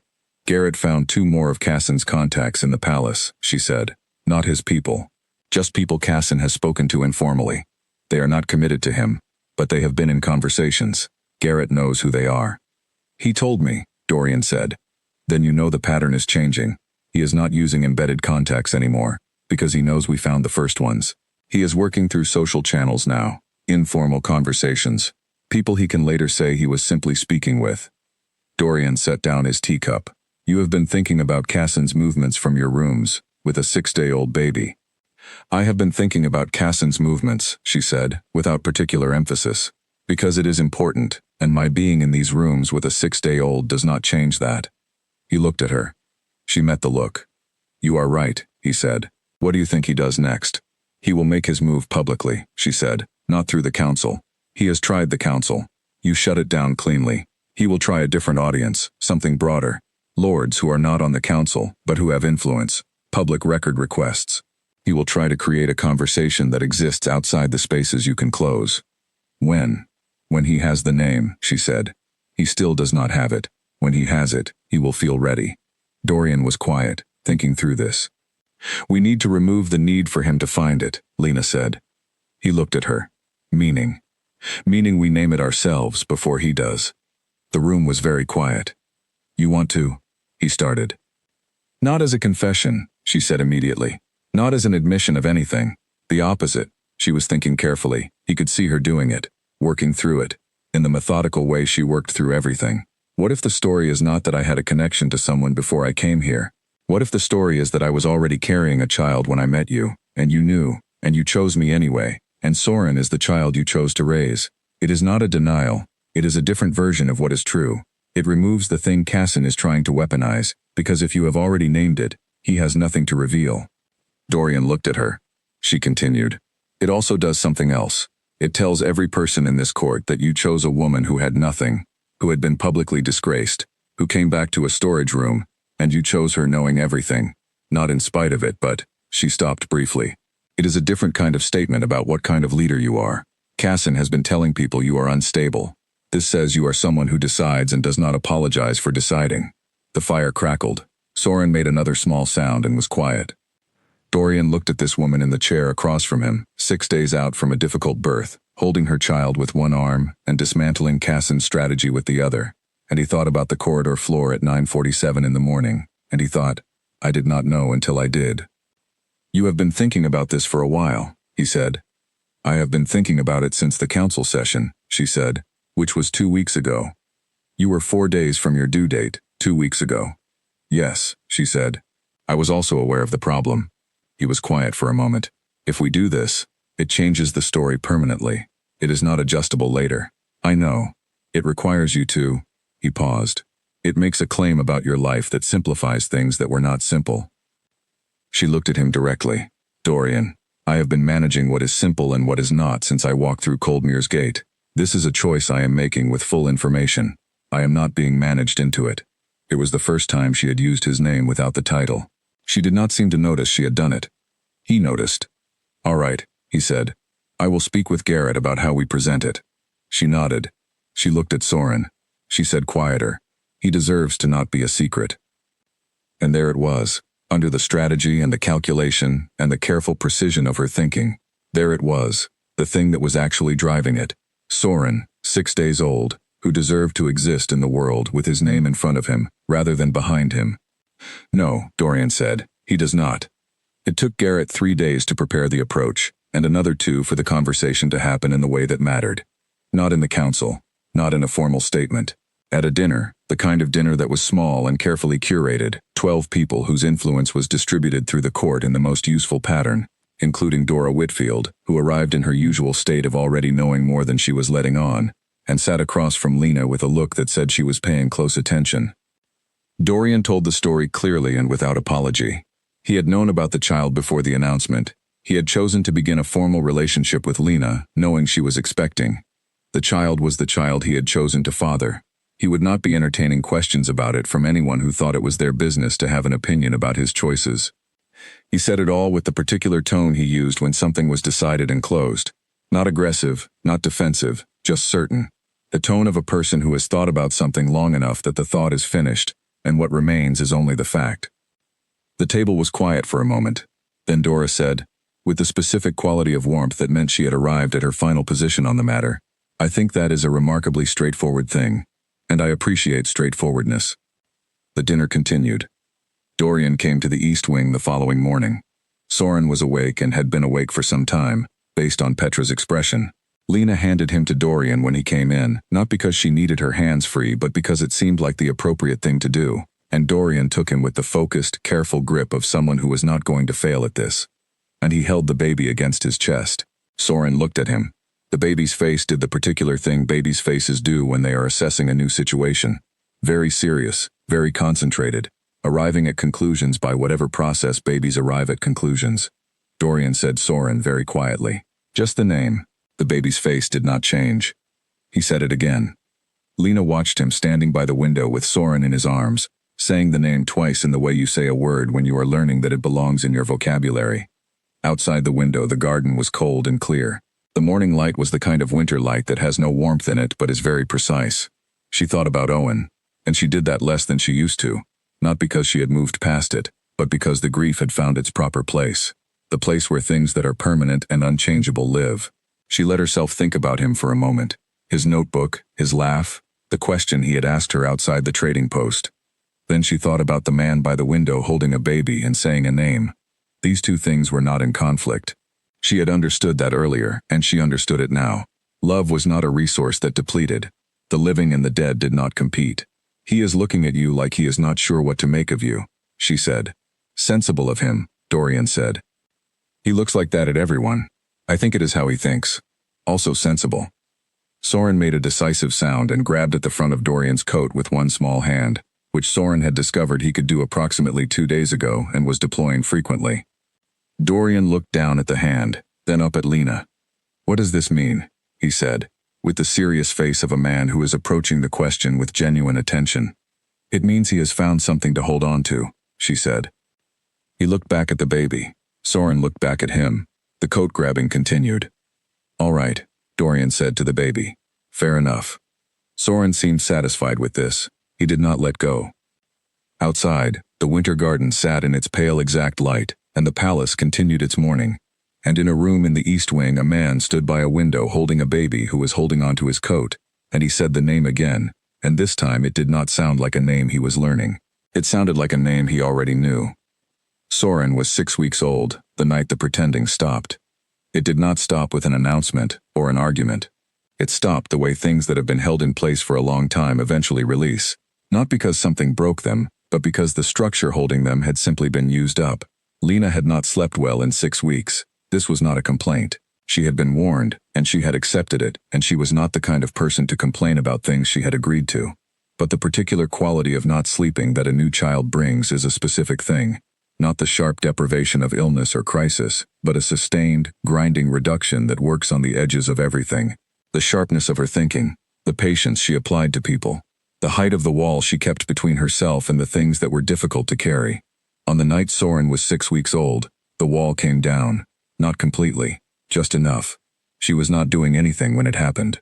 She was sitting in the chair by the fire in her sitting room with Soren finally asleep in his small bed in the corner, listening to the palace silence around her, looking at the fire. The fire had burned to a certain stage where it was comfortable and not demanding. Soren's breathing was the small, steady sound of someone deeply asleep. The room was warm and quiet. She thought about Owen. This was not unusual. She thought about Owen regularly, in the managed way she had learned. Deliberately, briefly, and then away. She had the process down. She had been doing it for 8 months. But tonight the managed process did not hold. Tonight she started thinking about Owen, and the thought did not stay within its boundaries. It moved, it spread. It found the places she had sealed and opened them. She thought about the apartment, the books, the drafts, the leaky pipe under the kitchen sink, the coffee, the specific sound of his typing when he worked late, the morning he left for Harwick. She could see his coat, the exact brown of it. She could see the notebook under his arm. She could see his face turning back at the door to look at her one more time before he went down the stairs. That look, the last look. She had not thought about the last look in months, because thinking about the last look was in a different category from the other memories. The other memories were things she could touch and put down. The last look was different. She sat in the chair by the fire, and Soren breathed in his corner, and she thought about the last look, and felt, arriving slowly and without drama, the grief that she had been carrying carefully for 8 months in a way that kept it manageable. It arrived not as a breaking or a collapse but as a weight that sat down on her chest and breathed with her, heavier than usual, asking for space she did not usually give it. She did not make a sound, but she also did not move. She had not heard Dorian in the corridor. She became aware that he was in the doorway, not because he knocked but because the quality of the room's silence changed slightly, and she had learned to read those changes the way she had learned to read the palace itself. She did not look at him. I knocked, he said quietly. You did not answer. I could see the light.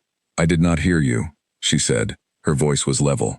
He came in. He closed the door behind him. He did not turn on any additional light. He went to the other chair, the one across from hers, the one where he always sat when he came to her rooms, which was regular enough now that it had a pattern to it, and he sat down. He looked at her. She was still looking at the fire. You do not have to tell me what is happening, he said. I am simply going to sit here. She was quiet for a moment. Then she looked at him. She looked at him for a long time. Not the assessing look she usually used, the one that was cataloging and mapping and staying in control of what it found. This was a different look. The look of someone who has been alone with something for too long and is sitting across from a person who might, possibly, be able to hold part of it. She said, "I am tired of carrying it alone." He waited. "I have been carrying it correctly," she said. "I know how to do that. I know how to put things in their place and keep them there. I have been doing it since I was 17, and my parents were gone, and I had to learn to be my own person, without people who had known me from before." She paused. "I have done it correctly for 8 months with Owen. I have been very careful about it. I have not let it come out in the wrong places or at the wrong times. But tonight," he said. "Tonight it is not staying," she said, "and I am tired, and you are the only person in this building who knows what I am carrying." "The fire worked quietly," he said, "then tell me." And she did. She started with the trading post and the notebook and the questions about coldweed. She told him about the apartment and the books and the leaky pipe. She told him about the conference in Harwick and the 5 days that became 4, and the man from the university who could not meet her eyes. She told him about the 3 weeks she had stayed in the city after, sorting through things, sitting with the shape of a life that was now finished. She told him about the last morning, the coat, the notebook under his arm, the look at the door. She talked for a long time, and the fire burned lower, and Soren slept in his corner, and Dorian sat across from her, and listened to all of it, without once interrupting, and without once rearranging his face into something that was not exactly what she was saying. That was the thing. That was the thing that she had not expected and had not known to need until it was there. He listened in a way that did not try to do anything with what she said. He did not soften it or fix it or reframe it. He did not reach for something comforting to say. He just listened, and what she said was exactly what she said, received without alteration. She talked until she ran out of things to say. She stopped. She sat with it for a moment. The sitting room, the low fire, Soren's breathing, the specific silence that follows saying something true. Dorian said, "Thank you for telling me." Those 4 words. She had expected something else, something more acknowledgement, more response. And the thing was, those 4 words were more. They were exactly the right size for what she had said. They were the words of a person who understood that what she had given him was a private thing, and that the correct response to a private thing is to receive it, not to do something with it. She looked at him. He met her gaze. The look in his eyes was something she had been unable to name for some time now, and she could not entirely name it now, but it was present and it was real, and it was not performing anything. "I did not want your sympathy," she said. "I know," he said. "You did not ask for it. I wanted someone to know." "I know," he said again. Soren made a small sound in his corner, not waking, just a sleep sound, one of the many sounds he made while sleeping that had stopped alarming her approximately 3 weeks ago. Both of them looked at him. He settled. "He is going to look like him," she said. It came out quietly. "Owen. I can already see it in the shape of his face. The jaw." Dorian looked at the sleeping baby. "Then he will be interesting to watch," Dorian said. She looked at him. "I mean that," he said. "I mean it, without complication." She believed him. She was not certain why she believed him, except that she had been watching him carefully for almost 2 months, and had not yet found him to be dishonest about things that were difficult to be honest about. "All right," she said. The room was quiet again. The fire had burned down to something comfortable and low. She should have added wood an hour ago but had not done it, and now found she did not want to move. "There is something I should tell you," Dorian said. She looked at him. "Casson has the name," he said. "Garrett found out this afternoon. He has a contact who knew someone at the university, and that person provided the name. He does not yet know what to do with it because of the dinner, because we have already told the broader story, but he has it."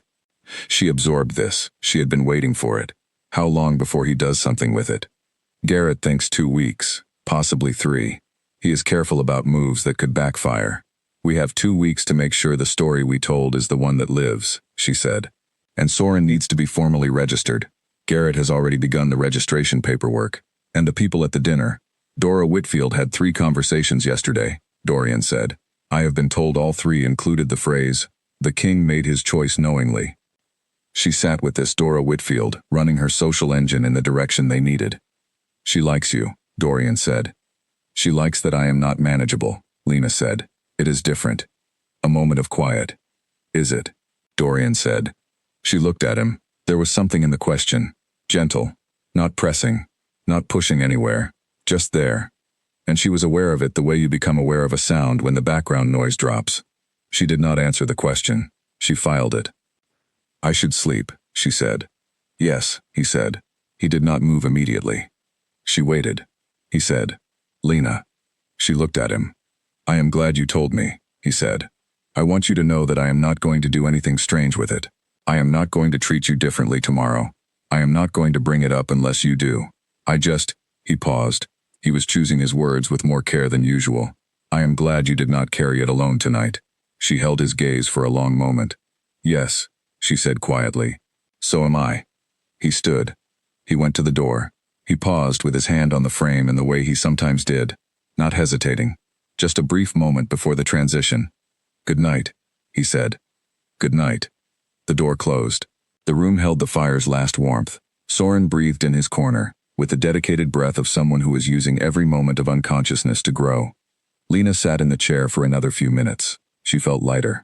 She had not anticipated feeling lighter. She had thought telling it would make it heavier, would make the shape of it more present, more real. Instead, it was the particular lightness of a thing that has been carried alone being set down in a place where someone else could also see it. The thing was not smaller, it was not gone, but it was no longer being carried by only one person.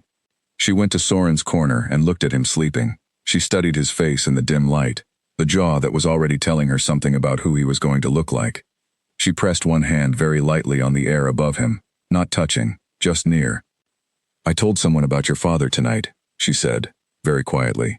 The right person. She was not sure why she said it to the sleeping baby, except that Soren had known Owen from the inside.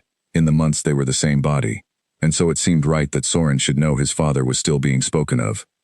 She went to bed. She slept for 5 consecutive hours, which was longer than she had slept in 6 weeks. And when Soren woke her at 4 in the morning, with his firm opinions about the situation, she was almost rested. She fed him in the dark and he went back to sleep in under 20 minutes, which was a new record, and she lay in the dark afterward, and thought about the look in Dorian's eyes when he had said he was glad she had not carried it alone. She was still thinking about it when she fell back asleep. She did not identify it yet, but she was no longer not looking at it. She was looking at it from a distance, the way you approach something you are not ready to name, carefully, steadily, with respect for the fact that naming it would change what it was. Where she let it be what it was. For now, that was enough. Casson made his move 11 days later. Not through the council, not through the dinner circuit, through a formal public petition, filed with the Territorial Record Office, and submitted to the wider assembly of pack lords, a document that named Owen Gray, provided the timeline, and requested that the assembly consider the question of the heir's legitimate status as a matter of governance. It was careful and it was precise, and it was, Garrett said when he brought it to Dorian, the kind of move that could not be dismissed the way a private council statement could be dismissed. Dorian read the petition in the morning. Lena read it in the afternoon. She sat in her chair by the fire with Soren in her arms and read it through twice, which was how she read things she needed to understand completely, and then she set it on the table. He waited for the right document, she said. Yes, Garrett said. A council statement is informal. A formal petition to the assembly is a matter of public record. It has to be responded to. Yes.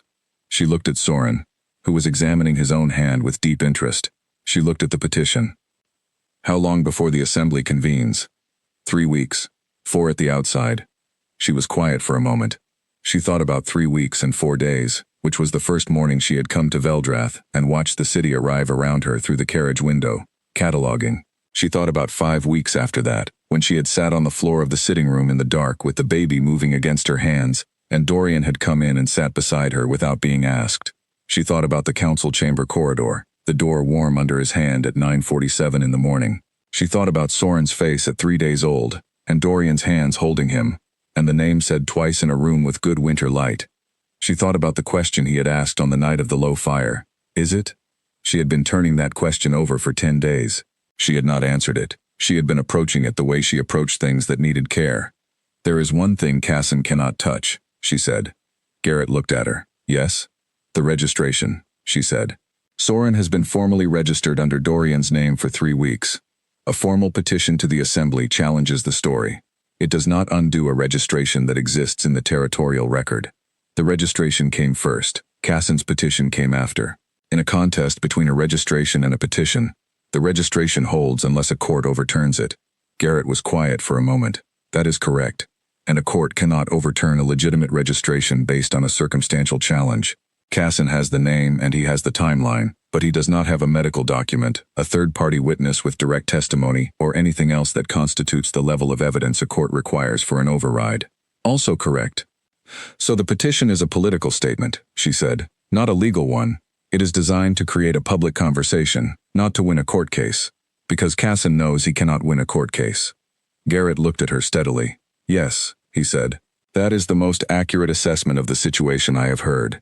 Then the response to the petition is not a legal defense, it is a political one.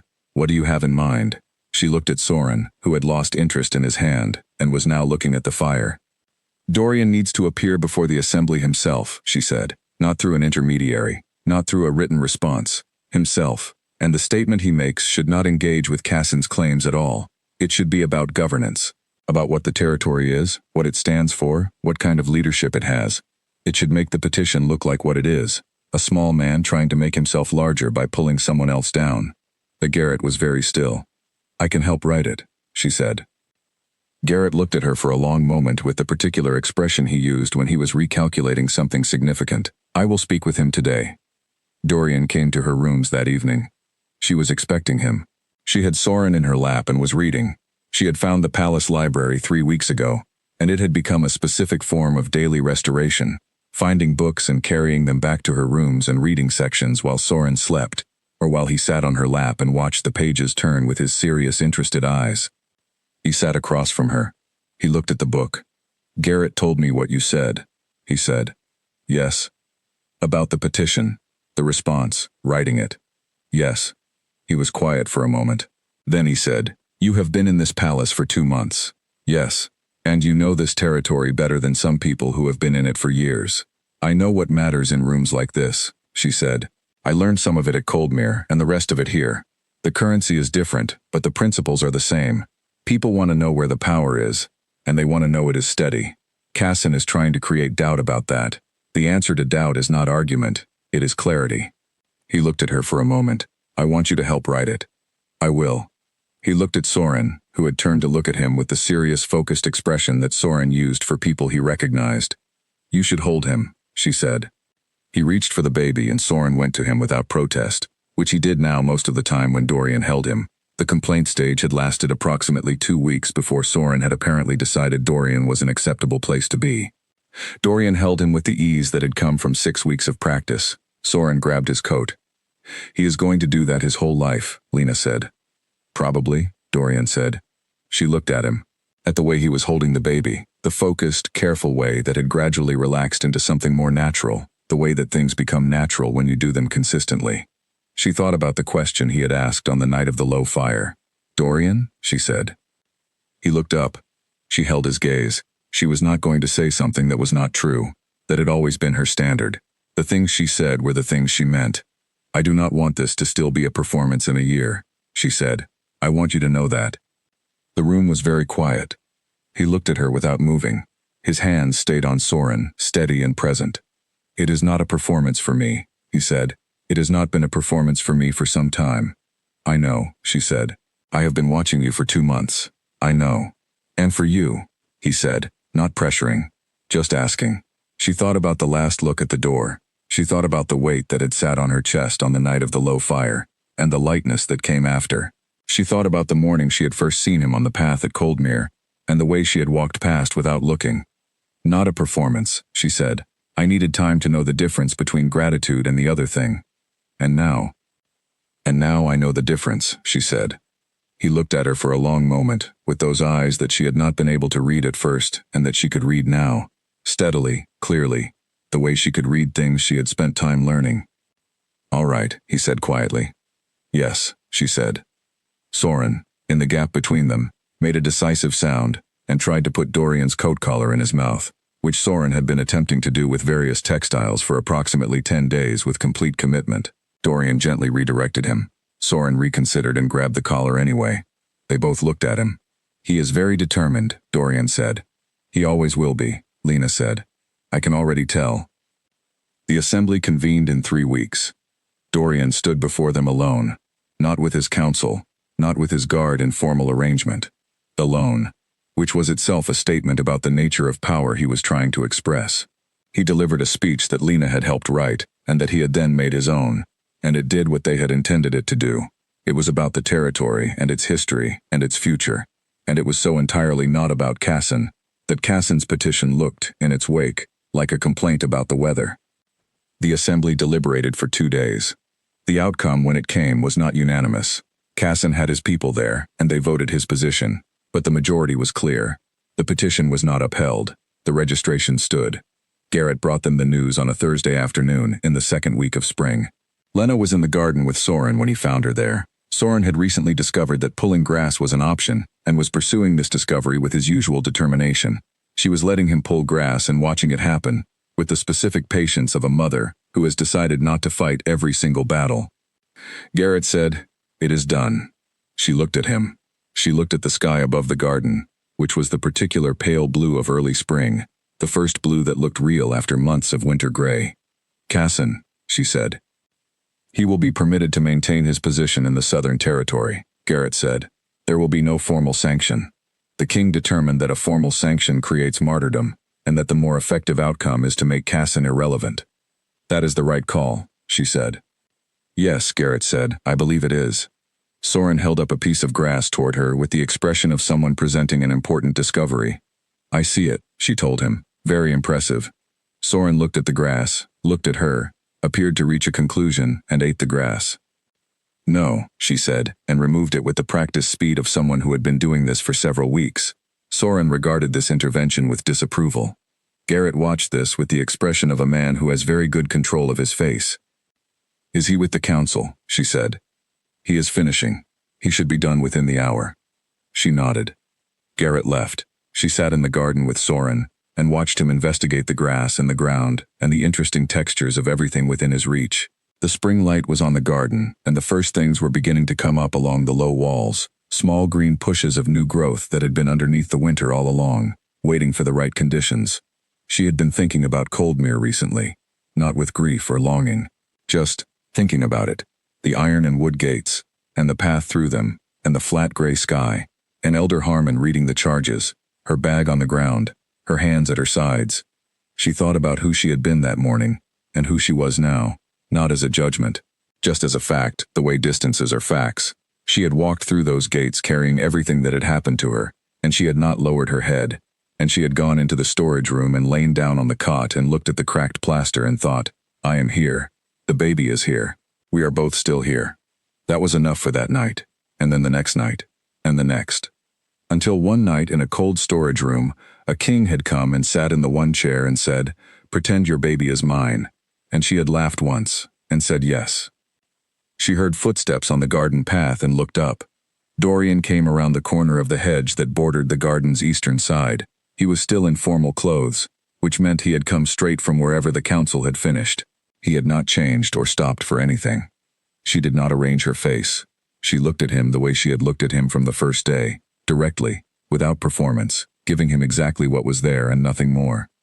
He came to where she was sitting on the garden bench and looked at Soren, who was engaged in the ongoing investigation of the territory, and then he looked at her. He did not say anything for a moment. He just stood there, and the spring light was on him, and his face was the face of a man who has been carrying something for 3 weeks and has just put it down. "It is finished," he said. "Garrett told me," she said. He sat down beside her on the bench, not formally, and just sat down, the way he had sat down on the floor of the sitting room 7 weeks ago, without asking permission or checking whether it was appropriate. Soren saw him immediately and altered course with the focused intent of a small person who knows where he wants to be. He crossed the distance between them on his hands and knees with considerable speed, reached Dorian's leg, and used it to pull himself upright, which was something he had started doing approximately 4 days ago with great commitment and variable success. He stood. He was extremely proud of this. "There you are," Dorian said to him. Soren beamed. It was the particular, complete beam of a child who has just been seen. Dorian looked at Lena. She was already looking at him. Outside the garden walls, the city of Veldrath was going about its Thursday afternoon. The streets were full of the ordinary business of people who had not been waiting for an assembly result because they had lives that were not organized around it. The kitchen staff was preparing dinner. The household staff was doing its rounds. In the Southern Territory, Lord Casson was sitting with the fact of his loss and deciding what to do with it, which was now his problem and no longer theirs. In the garden, Soren stood between them holding Dorian's leg and looking very pleased with himself. Lena said, "We should go in. He needs his afternoon meal." "Yes," Dorian said. He did not move immediately. She looked at him. He was looking at her with the eyes she could now read. Steady, present, the specific look of a person who has something to say and is deciding how to say it. She waited. "I keep finding reasons to stay," he said. "In whatever room you are in. I want you to know that I am aware that I do this." She held his gaze. "I know," she said. "I have been aware of it for some time. And I find that I do not mind it," she said. "That is the best I can tell you right now. I am still working out the rest of it." "Yes," he said. "So am I." Soren, growing impatient with the adult conversation that was happening above him, sat down on the ground and picked up a stone, which was an inferior discovery to the grass but acceptable. Lena stood up. She reached down and picked up Soren, who accepted this transportation without objection, and pressed his face briefly against her shoulder in the way he did when he was feeling the particular combination of satisfied and sleepy. She looked at Dorian, who was standing now too, in the afternoon light of the first real spring day. She had walked through iron and wood gates in the middle of winter with nothing and no one. She had been read her failures in front of her entire community, and she had not moved. She had sat in a storage room with a cracked ceiling and a man who had offered her armor because he had noticed she had none, and she had said yes. She had not known what yes would become. She was not sure she needed to know everything it would become. Some things grew in the direction of the light without being directed, and the thing between them, whatever it was going to be, had been growing in the direction of the light for months now. She could feel that it was real. She could feel that it was not performance or arrangement or necessity wearing a softer face. It was the real thing. She did not say this to him. It was not the kind of thing she said out loud yet. But she held Soren against her shoulder, and she looked at Dorian in the spring garden, and she did not look away. "Come in," she said. "Soren is hungry, and you have not eaten since this morning. Garrett told you that. Garrett tells me things." He looked at her for a moment. Something moved in his face that was not quite a smile, but that belonged to the same family. "Yes," he said. "All right." They walked back into the palace together. Soren fell asleep against her shoulder before they reached the door, with the absolute commitment of a child who has had enough of the day and is finished with it. She felt his weight settle and shift as he went under, and she adjusted her arms without thinking, and she kept walking. Behind them, the garden sat in the spring light. The small green things along the low walls kept coming up, slow and steady, the way things come up when the ground has finally warmed enough to let them. The war was over. The pretending was over. What was left was this: a woman who had been dishonored and not broken, a king who had come to a border town looking for something he could not name, and found it in a storage room, a child who belonged to the living, and to the dead, and to whatever was growing between two people who had started in a contract, and arrived somewhere neither of them had planned for. The real thing was quiet. It did not arrive with announcement.